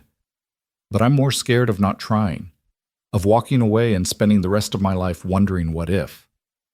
"So we're both terrified but doing it anyway," Samuel said with a wry smile. "Seems like the best decisions are usually the scariest ones," Clara replied. They watched the last of the light fade from the sky, watched the stars begin to appear one by one, ancient light from distant places finally reaching them. Samuel thought about those stars, about the time it took for their light to travel across the vast darkness, and he thought maybe that's what love was, light that traveled impossible distances, that arrived late but no less bright for the journey. "Clara?" he said into the gathering darkness. "Yes?" "Welcome home." She leaned her head against his shoulder, and Samuel felt something in his chest unlock, some last defense finally crumbling. They sat there as the night deepened around them, two people who'd been lost finding their way back to each other, one moment at a time, one truth at a time, one choice at a time. The next morning arrived with a crispness that promised autumn was finally giving way to winter. Samuel woke to find Clara already up, standing at the bedroom window in his borrowed shirt, watching the frost patterns on the glass catch the early light. He lay there for a moment, just observing her, still half convinced that if he moved too quickly, she might vanish like morning mist. "You're staring," Clara said without turning around, a smile in her voice. "Can't help it," Samuel admitted, sitting up. "Still getting used to you being real, being here." She turned then, and the light behind her made her seem almost ethereal. "I had a dream last night. We were young again, standing at the station, but this time the letters arrived. This time everything went the way it was supposed to." Her voice caught slightly. And then I woke up and realized this, you, me, now, this is better. Because we know what we're choosing. We know what it costs. Samuel rose, went to her, wrapped his arms around her from behind. They stood like that, looking out at his small kingdom of frost-covered fields and aging fences, and he felt something settle in his chest. Peace, maybe, or the beginning of it. I need to check the fences today, he said. North Pasture's been giving me trouble. You could come with me if you want, or stay here where it's warm. I'll come, Clara said immediately. I want to see all of it, your whole world. So after breakfast, Clara insisted on cooking again, and Samuel found he liked having someone fuss over him, even in small ways. They bundled up against the cold and headed out. Blue bounded ahead, delighted by the adventure, while Samuel and Clara walked side by side through fields that crunched beneath their boots. It's beautiful, Clara said, her breath misting in the cold air. Harsh, but beautiful. I can see why you chose this. Chose is a strong word, Samuel said, adjusting the tool bag on his shoulder. More like I ended up here and decided to stay. The land was cheap because the previous owner had let it go to hell. Everyone said I was crazy to buy it, but I needed a project, needed something to pour all the anger and hurt into. Turned out fixing broken things was easier than fixing myself. They reached the north fence, and Samuel could see immediately where posts had rotted, where wire had come loose. He set down his bag and began to work, and Clara watched for a moment before rolling up her sleeves. Show me what to do, she said. I want to help. It's cold work, hard work. I've done hard work before, Clara said, and there was steel in her voice. Show me. So Samuel taught her how to pull the old posts, how to dig new holes in the half-frozen ground, how to string the wire tight and secure it properly. They worked in companionable silence, broken only by the occasional instruction or the sound of metal on wood. Clara's hands, soft from years of leisurely living, began to show signs of wear, small cuts, dirt under the nails. But she didn't complain. If anything, she seemed to relish the physical labor, the tangible proof of contribution. Robert never let me do anything like this, she said after a while, hammering a staple into place with more force than necessary. Said it wasn't ladylike. Said I should spend my time on needlework and charitable committees and making myself presentable for his business associates. And did you? Make yourself presentable for them? Clara's laugh was harsh. I became exactly what he wanted. A perfect little doll who smiled at the right times and said the right things and never ever caused a scene. I was so good at it that sometimes I'd catch my reflection and not recognize myself. I'd think, who is that woman? What happened to Clara Mitchell? Samuel stopped working, leaned on his post-hole digger. You're not her anymore. That woman, the one you had to become. You don't have to be her now. I know, Clara said, and she met his eyes with fierce determination. That's why I'm here. That's why I'm getting dirt under my fingernails and learning to mend fences. I'm remembering who I was before the world told me who I had to be. They worked until noon, until the fence was secure and both of them were exhausted. Walking back to the house, Clara slipped on a patch of ice, and Samuel caught her, and for a moment they stood there, his arms around her waist, her hands gripping his shoulders, both of them breathless from more than just the near fall. Thank you, Clara whispered, and Samuel knew she wasn't just talking about catching her. Always, he replied, and meant it with every fiber of his being. That afternoon, while Clara napped, the physical labor had worn her out more than she'd admit, Samuel sat at his kitchen table with a piece of paper and a pen. He'd been thinking about something all morning, an idea that felt both terrifying and necessary. After staring at the blank page for 20 minutes, he finally began to write. The words came slowly at first, then faster, until he was pouring everything onto the page, all the thoughts he'd never spoken, all the feelings he'd kept locked away. It wasn't eloquent like the letter he'd written 10 years ago, full of youthful passion and naive hope. This was rougher, more honest, written by a man who'd learned that love wasn't just about grand gestures and pretty words, but about showing up day after day, even when it was hard. He was so absorbed in writing that he didn't hear Clara come downstairs, didn't notice her standing in the doorway until she spoke. What are you working on? Samuel looked up, suddenly self-conscious. A letter. To you. Clara's eyebrows rose. I'm right here. You could just talk to me. I know, but some things are easier to write. And I thought, he paused, searching for the right words. I thought maybe we could do it right this time. Exchange letters that actually reach each other. Build something on words that aren't lost or stolen or 10 years too late. Clara crossed the room slowly, her eyes never leaving his face. Can I read it?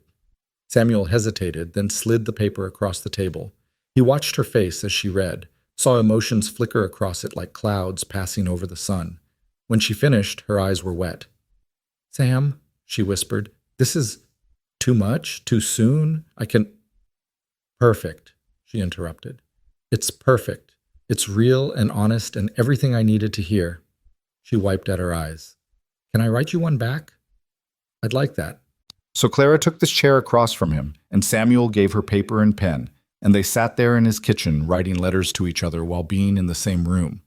It should have been absurd, but instead it felt sacred, like they were rebuilding something that had been broken, one carefully chosen word at a time. When Clara finished, she folded her letter and handed it to him. Samuel did the same with his. They read in silence, and Samuel felt his heart expand with each line of Clara's letter. She wrote about fear and hope, about the woman she'd been and the woman she wanted to become, about how loving him had been both the easiest and hardest thing she'd ever done. We should keep doing this, Clara said when they'd both finished reading. Even when we're together, even when we could just talk. There's something about writing it down that makes it more real, more permanent. Agreed, Samuel said, carefully folding her letter and placing it in his shirt pocket right over his heart. Though this time I'm keeping them all, building a collection of words that actually made it to their destination. That evening, they had their first real test. A knock came at the door just as they were finishing dinner, and Samuel opened it to find David Morrison standing on his porch, hat in hand, looking uncomfortable. David, Samuel said, surprised. What brings you out here? Can I come in? There's something we need to talk about. Samuel stepped aside and David entered, nodding politely to Clara before turning his full attention to Samuel. I'm going to be direct because that's the only way I know how. The whole town's talking about you two, about her staying here, and some folks, well, they're not being kind about it. Let them talk, Samuel said, his jaw tightening. It's not just talk, Sam.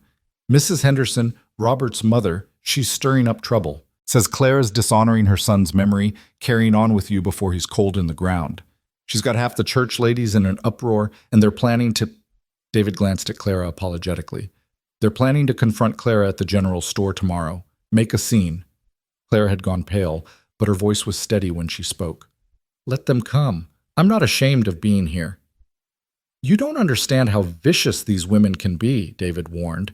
They can make your life hell in a town this size. Both of you. Then maybe this isn't the right town for us, Samuel said, and he was surprised to find he meant it. If people here can't mind their own business, can't let two people find a little happiness after years of misery, then maybe we don't need to be here. Clara stood, came to his side. Sam, this is your home, your farm. You can't just leave because of gossip. Home is where you are, Samuel said simply. The rest is just geography. David looked between them, something like admiration crossing his face. Well, I'll be damned.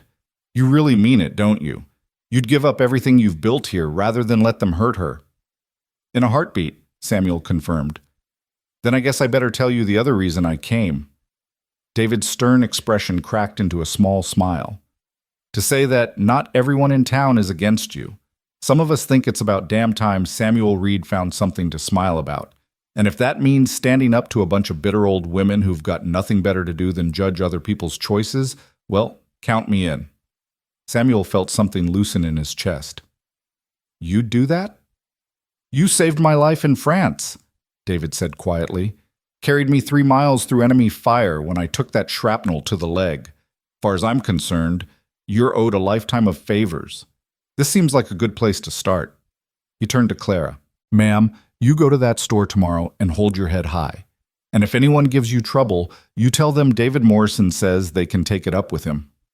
After David left, Samuel and Clara stood in the quiet house, processing what had just happened. The confrontation they'd been avoiding was coming whether they wanted it or not, and they'd have to face it together. I don't want you to lose everything because of me, Clara said softly. Your reputation, your place in this community, I already told you, I don't care about any of that. Samuel took her hands in his. But I do care about you, and I won't let anyone make you feel ashamed for choosing to be happy. Then we face them together, Clara said. Tomorrow, at the store, we show them we're not afraid. Together, Samuel agreed. They spent the evening preparing themselves emotionally for what was coming, talking through scenarios, steeling their nerves. But underneath the anxiety, Samuel felt something else, a strange sense of liberation. For 10 years he'd lived quietly, carefully, never making waves or drawing attention. But Clara's presence had changed everything, had reminded him what it felt like to care about something enough to fight for it. That night, lying in bed with Clara's hand in his, Samuel spoke into the darkness. Whatever happens tomorrow, I want you to know something. These last few days with you, they've been worth it. Worth every bit of scandal, every bit of trouble that might come. You've reminded me what it means to be alive, not just existing. Sam, Clara whispered, moving closer. I love you. I've loved you for 10 years, and I'll love you for 10 more, and 10 after that, no matter what anyone says or thinks or tries to do to us. I love you too, Samuel said, and the words felt like coming home, like finding something he'd thought was lost forever. Always have, always will. Morning came too quickly, bringing with it a sense of impending confrontation. Clara dressed carefully, choosing a simple but dignified dress, pinning her hair back with deliberate precision. Samuel watched her armor herself with clothing and composure, watched her transform from the soft woman who'd slept in his arms to someone ready for battle. You look like you're going to war, he observed. Aren't I? Clara turned from the mirror, and her smile was sad but determined. In a way, aren't we both? They drove into town in Samuel's truck, and he could feel Clara's tension beside him, the way her hands gripped her purse a little too tight, the way her breathing had gone shallow. He reached over, took her hand, squeezed it once. We can turn around, he offered. Go back home. Let them have their gossip. We don't owe them anything. No, Clara said firmly. We do this. We show them we're not ashamed. We show them that their judgment doesn't define us. The general store was crowded when they arrived, more crowded than it should have been for a weekday morning. Samuel recognized the signs immediately. Word had spread, and people had come to watch the show. He felt Clara's hand tighten in his, felt her draw a deep breath. Ready? He asked. Ready, she confirmed. They walked in together, and the store fell silent. Every eye turned toward them, conversations dying mid-sentence.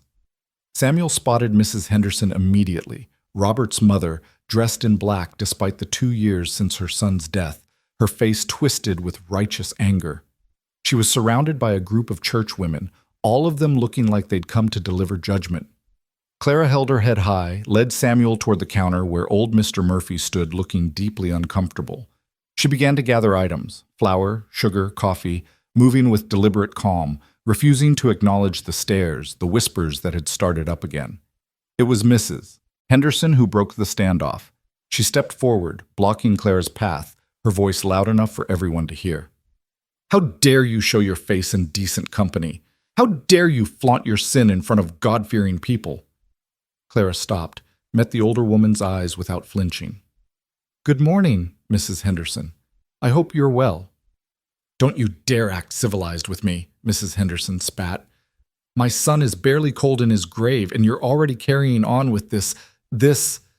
Careful, Samuel said quietly, stepping forward. Choose your next words very carefully. I'll say what needs saying, Mrs. Henderson continued, but some of the fire had gone out of her voice at Samuel's tone. She was my son's wife.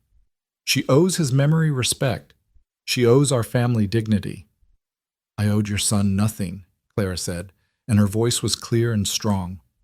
I gave him 10 years of my life, 10 years of pretending, of playing the part of a dutiful wife to a man I didn't love, 10 years of dying inside while everyone told me how lucky I was. I've paid my debts, Mrs. Henderson. I'm done paying. The store was silent now, everyone hanging on every word. Mrs. Henderson's face had gone red, whether from anger or embarrassment, Samuel couldn't tell. You never loved him, Mrs. Henderson said, and now her voice wavered. "All those years, and you never loved my boy." "No," Clara said, and there was sadness in her voice now, but no apology. "I didn't. I tried. God knows I tried. But you can't force love where it doesn't exist. Your son knew it too. He knew from the beginning, and it poisoned both of us, that knowledge. We made each other miserable for a decade because people like you decided that appearances mattered more than truth. How dare you blame—" "I'm not blaming anyone anymore," Clara interrupted. "That's the point.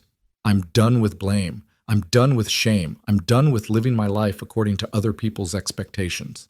If that offends you, if that shocks your sensibilities, then I'm sorry. But I'm not sorry for choosing happiness. I'm not sorry for choosing him." She gestured to Samuel. "I'm not sorry for finally choosing myself." One of the church women spoke up, her voice dripping with disdain. "And what about morality? What about propriety? You're living in sin with this man." "I'm living," Clara said simply. "For the first time in 10 years, I'm actually living instead of just existing. If you call that sin, then I'll gladly be a sinner." Samuel watched her, felt his heart swell with pride and love and fierce protectiveness. This was the Clara he'd known, the one who'd been buried under years of expectations and requirements. This was the woman who'd been brave enough to love him once, brave enough to love him again. "She's right," a voice said from the back of the store, and everyone turned to see Mrs. Calloway, the widow who ran the boarding house. "She's absolutely right. Most of you in this room have spent your whole lives doing what you're told, living how you're supposed to, and you're miserable for it. But you can't stand to see someone else break free, can you? Can't stand to see someone else choose happiness, because it reminds you of all the choices you were too scared to make." "Now see here," one of the church women started, but Mrs. Calloway wasn't finished. "I've lived in this town for 60 years, she continued. "I've watched women shrivel up and die inside because they married the right man instead of the one they loved.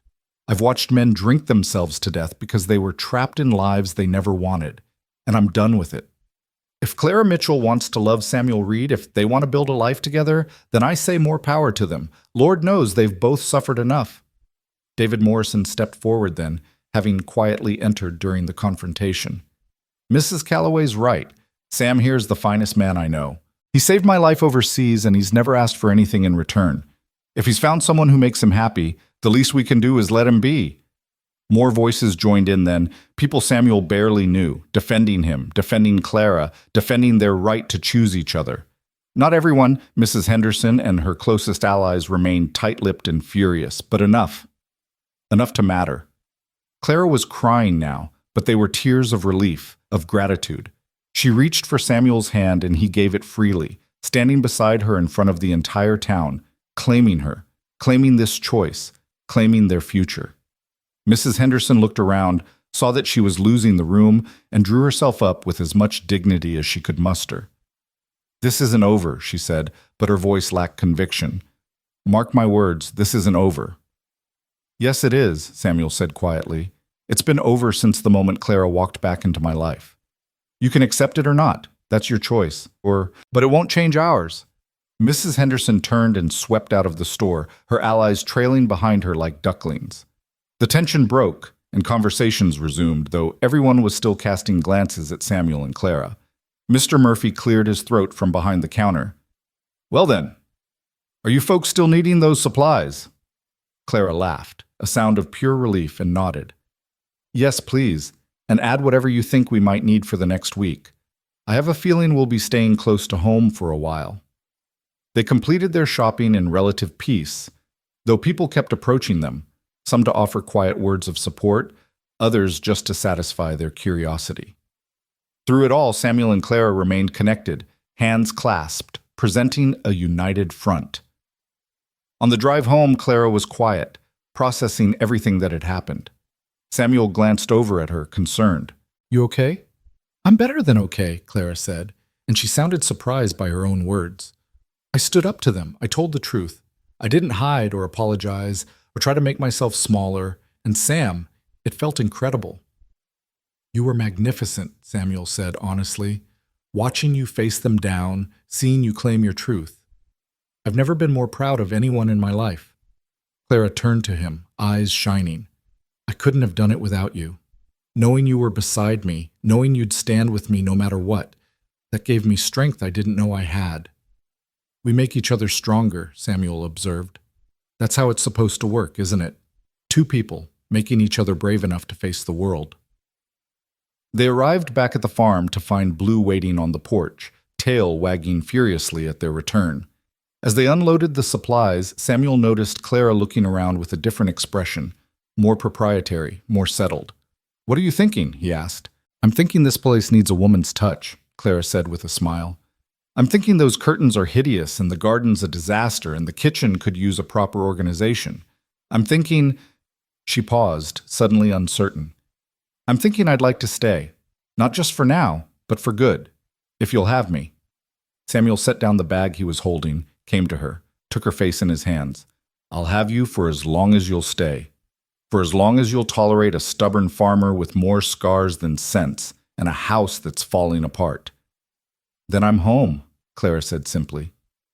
"After 10 years of wandering, after a lifetime of being in the wrong place, I'm finally home."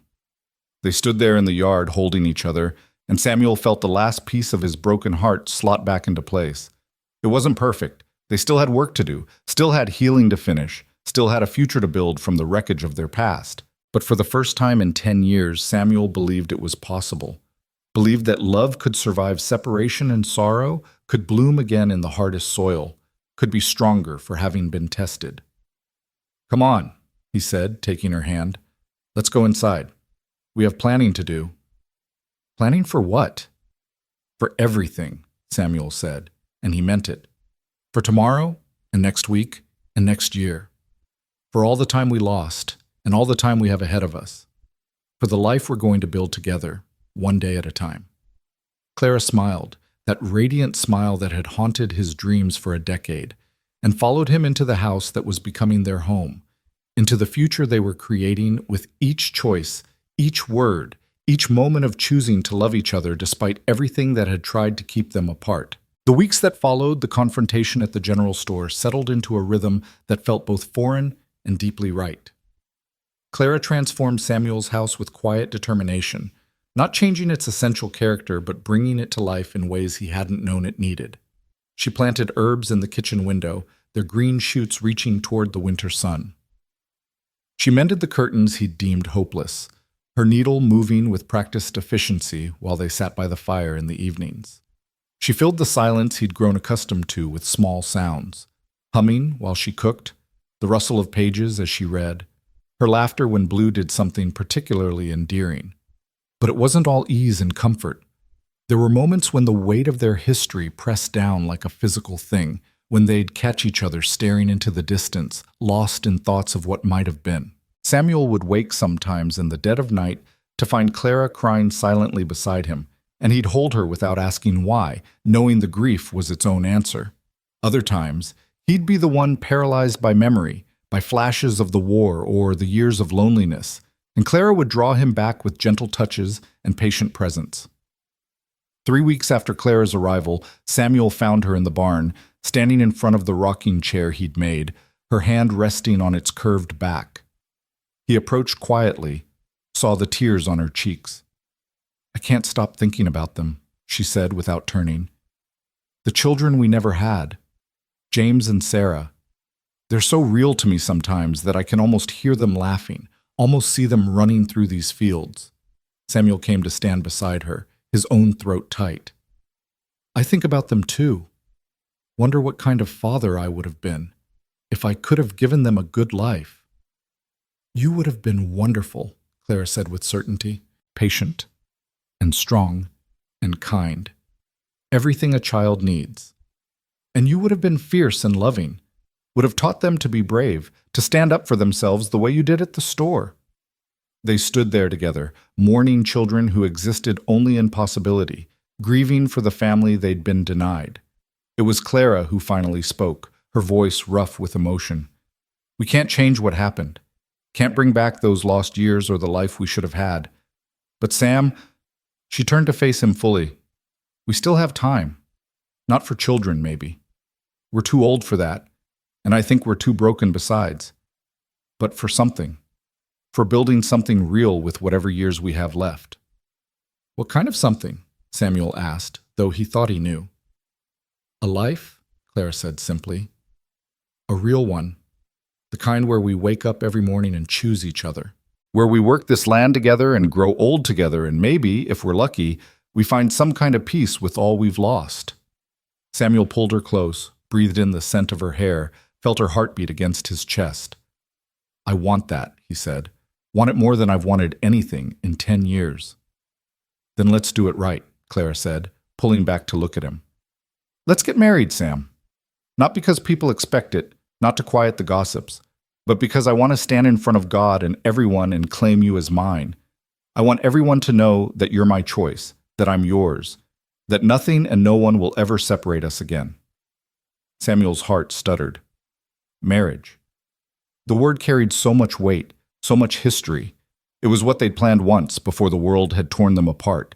It was what Clara had done with someone else while he'd wandered in grief. But now, spoken in his barn with her eyes full of hope and determination, it felt like redemption.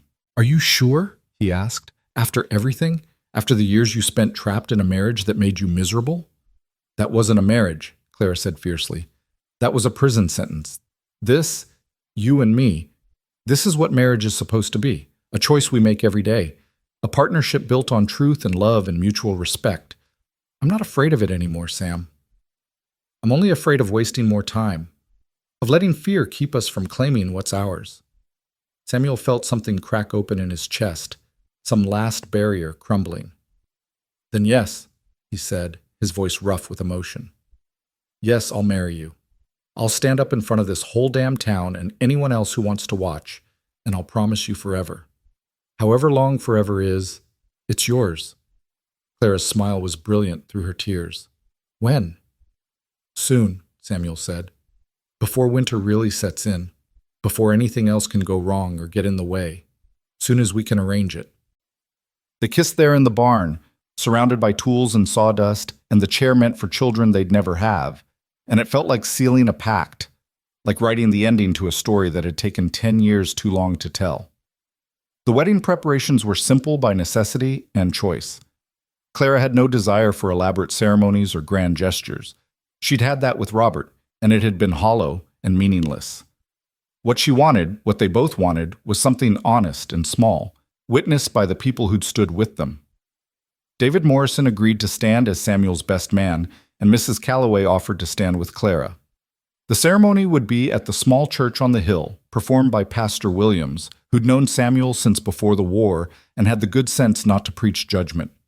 The date was set for the first Saturday in December, just 2 weeks away. But as word spread through Hollow Creek, the simple wedding began to take on a life of its own. People started offering help. Mrs. Thompson from the bakery insisted on making a cake. The Fletcher brothers offered to play music. Others brought offerings of food or flowers or good wishes. Not everyone, of course. Mrs. Henderson and her circle remained icily disapproving, but their influence had waned since the confrontation at the store. Samuel watched it all with a mixture of bemusement and gratitude. He'd spent so long on the margins of this community, present but not really part of it, and now people were rallying around them, making their wedding into something communal. They feel like they have a stake in this, Clara observed one evening as they reviewed the growing list of attendees. Like our story is their story too, somehow. Maybe it is, Samuel said. Maybe everyone's carrying their own version of loss and regret, and seeing us find our way back to each other gives them hope that it's not too late for them either. The night before the wedding, Samuel couldn't sleep. He lay beside Clara, listening to her breathe, thinking about the vows he'd say tomorrow, about the promise he'd make to cherish and protect this woman who'd already survived so much. Around midnight, he carefully extracted himself from bed and went downstairs, Blue padding after him. He found himself drawn to the letters, both the old ones that had arrived too late and the new ones they'd been writing to each other. He spread them out on the kitchen table, reading them in chronological order, watching their story unfold in ink and paper. The young man's passionate declaration from before the war, Clara's reply that never reached him, the careful, honest words they'd exchanged in recent weeks, building trust one sentence at a time. Can't sleep either? Clara's voice came from the doorway, and Samuel looked up to see her wrapped in his old robe, her hair loose around her shoulders. Too much thinking, he admitted. She came to sit beside him, looked at the letters spread across the table. Our whole history, right here. Every version of us we've ever been. Do you ever wish we could go back? Samuel asked. Be those young people again, the ones who thought love was simple? Clara considered the question, her finger tracing the edge of the oldest letter. No, she said finally. I wouldn't trade the people we are now, even for the innocence we lost. We know things now. We know what we're choosing. We know what love costs and what it's worth. Those kids in the letters. They were beautiful and hopeful, but they didn't know anything real. And we do? We know that love isn't enough on its own, Clara said. We know it needs honesty and courage and the willingness to keep choosing it even when it's hard. We know it can survive separation and betrayal and years of grief. We know it can come back, scarred but stronger. She turned to him, her eyes bright in the lamplight. That's worth more than all the innocence in the world. Samuel took her hand, brought it to his lips. I'm going to spend the rest of my life trying to be worthy of you. You already are, Clara said. You were worthy 10 years ago, and you're worthy now. You just have to believe it. They sat there until dawn, talking about small things and large things, about the future they'd build and the past they'd survived. When the sun finally rose, painting the kitchen gold, they were ready. The church was packed by the time Samuel arrived. It seemed half of Hollow Creek had turned out, curiosity and genuine affection bringing them in equal measure. David was waiting by the altar, looking uncomfortable in his Sunday best, and he clapped Samuel on the shoulder as he approached. You ready for this? David asked. More ready than I've ever been for anything, Samuel replied, and meant it. The music started. A simple hymn played on violin by one of the Fletcher brothers, and everyone turned toward the back of the church. Samuel's breath caught as Clara appeared in the doorway. She wore a simple dress of deep blue, nothing like the elaborate white gown she'd worn for Robert. Her hair was pinned up loosely, a few strands escaping to frame her face. She carried a small bouquet of winter flowers, and her eyes were locked on Samuel's from the moment she appeared. Mrs. Calloway walked beside her, not giving her away, as that implied she belonged to someone other than herself, but standing with her as a friend and witness. They moved down the aisle together, and Samuel watched every step, memorizing it, knowing he'd remember this moment for whatever time he had left. When Clara reached him, Mrs. Calloway stepped aside, and Samuel took Clara's hands in his. They stood facing each other while Pastor Williams began to speak, but Samuel barely heard the words. He was too focused on Clara, on the fact that she was here, that this was real, that nothing was going to stop them this time. Samuel, the pastor said, pulling him back to the moment, do you have vows you wish to speak? Samuel nodded, drew a breath, and spoke the words he'd spent all night preparing. Clara, I loved you when we were young, before I knew what love really meant. I loved you through years of war and grief when I thought I'd lost you forever. And I love you now, standing here, knowing exactly what I'm promising and what it costs. I vow to choose you every day, in every way I can. I vow to be honest, even when it's hard, to stand beside you even when the world tells us we're wrong, to build a life with you that honors all we've survived. I can't give you back the years we lost, but I can give you all the years I have left. And I do. Freely and completely, I give them to you. Tears were streaming down Clara's face, but her voice was steady when she spoke her own vows. Sam, you were my first love and my last love and every love in between, even when I tried to convince myself otherwise. You've been the measure by which I judged every moment of my life, the standard of what real and honest and true could be.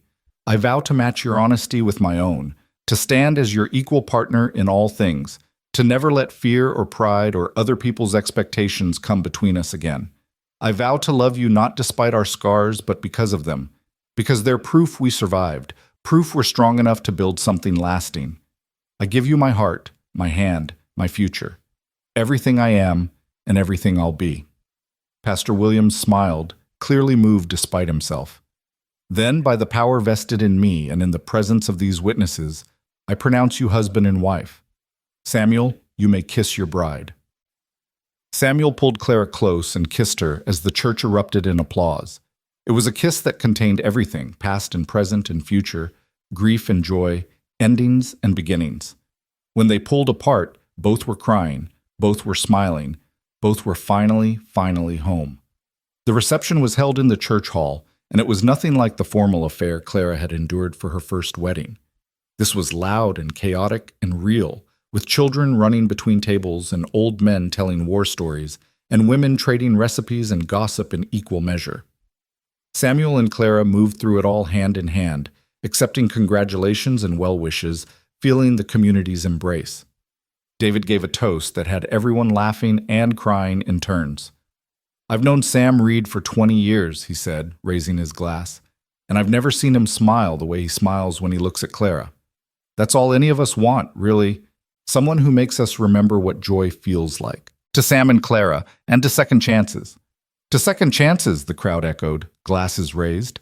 As the evening wore on and the celebration showed no signs of slowing, Samuel and Clara slipped away quietly, walking out into the cold December night. Snow had begun to fall, soft flakes that caught in Clara's hair and on Samuel's shoulders. "We should go home," Clara said, and the word home sounded like a benediction, like everything they'd been fighting for.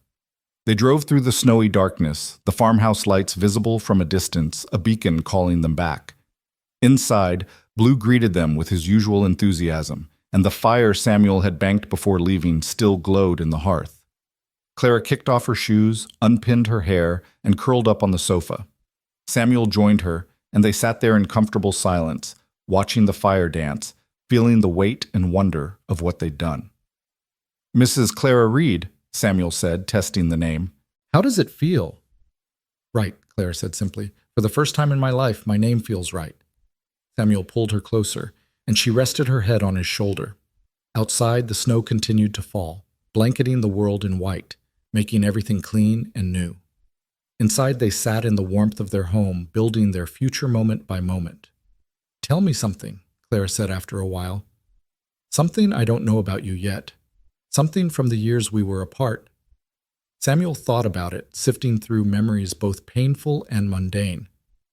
"There was a night," he said slowly, "about 5 years ago. I was at my lowest point, ready to give up on everything.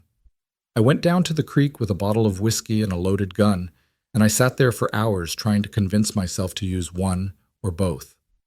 Clara's hand tightened on his, but she didn't interrupt. "I couldn't do it," Samuel continued, "and for the longest time I couldn't figure out why. I had nothing to live for, nothing to hope for. But sitting there in the dark, I heard your voice in my head. Not real, just a memory. You were laughing at something, that laugh you had when something struck you as genuinely funny. And I thought if I ended it, I'd never hear that laugh again, even in memory. I'd never have the chance to find out if you were somewhere in the world still laughing. It was a slim thread to hang life on, but it was enough. I poured out the whiskey, unloaded the gun, and I went home. And I kept going day after day, on the hope that maybe someday I'd hear that laugh for real." Clara was crying silently, her tears soaking into his shirt. "You stayed alive for me. Even when you thought I'd betrayed you, even when you had every reason to let go, you stayed alive." "I stayed alive for the possibility of you," Samuel corrected gently. "For the chance that maybe the story wasn't over, and I was right. It wasn't over. It was just waiting for the right moment to continue." They held each other as the fire burned low and the night deepened around them. Eventually, they made their way upstairs to the bedroom that was now truly theirs, shared without hesitation or reservation. They made love slowly, tenderly, two people learning each other's bodies while already knowing each other's souls. Afterward, lying in the darkness with Clara's heartbeat against his chest, Samuel felt something he'd thought lost forever: peace. Not the absence of pain or the erasure of regret, but something deeper. The peace that comes from acceptance, from knowing you found your place in the world and the person you're meant to share it with. "Clara?" he whispered, not sure if she was still awake. "Hmm?" "Thank you for being too late and exactly on time all at once." He felt her smile against his skin. "Thank you for waiting, for keeping the door open even when you thought you shouldn't." They drifted to sleep like that, wrapped around each other, the letters that had brought them back together still sitting on the kitchen table downstairs, evidence of a love that had survived impossible odds, that had found its way home despite everything that tried to prevent it. The weeks turned into months, and winter gave way to spring.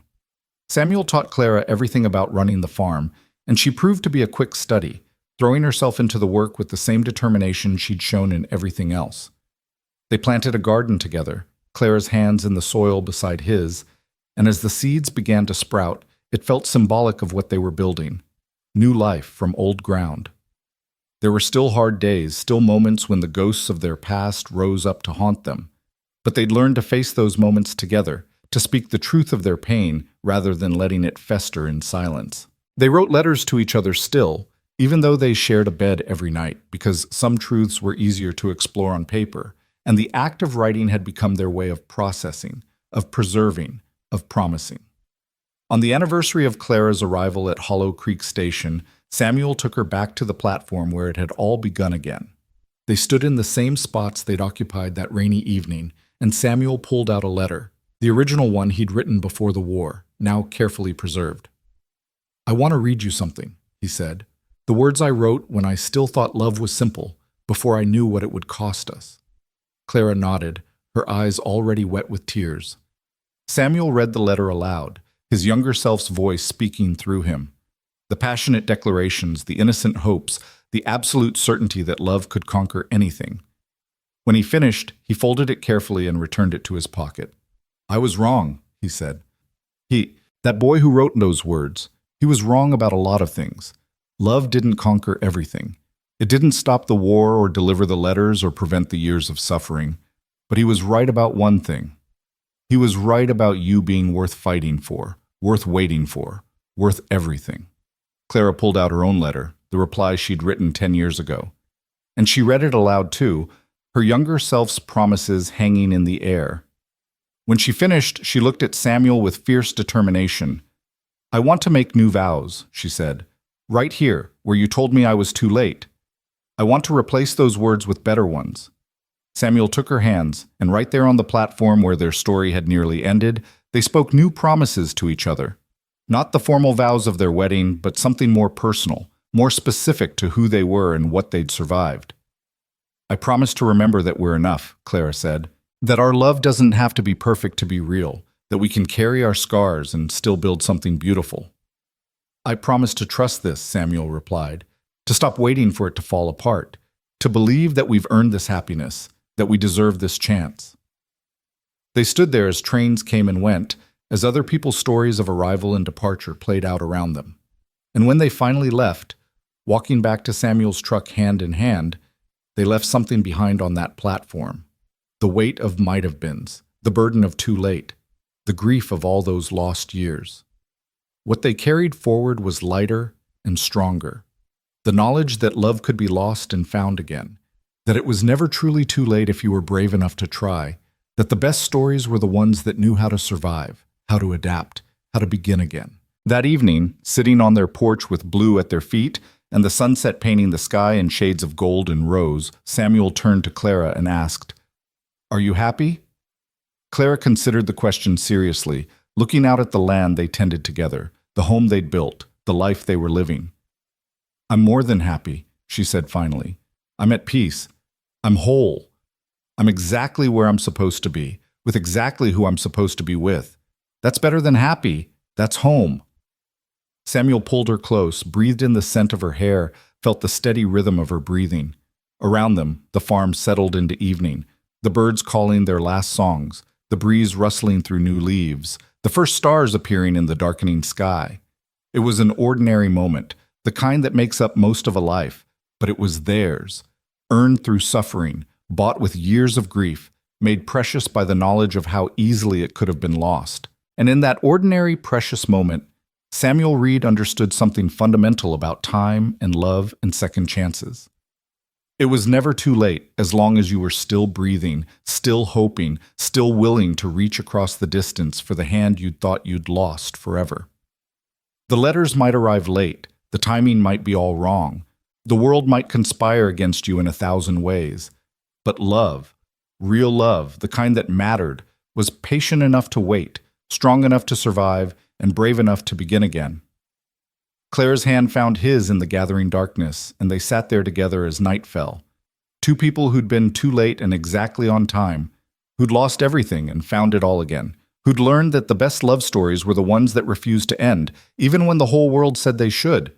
Their story wasn't perfect. It was scarred and complicated and built on the ruins of what might have been. But it was theirs, and it was real, and it was enough. More than enough. It was everything.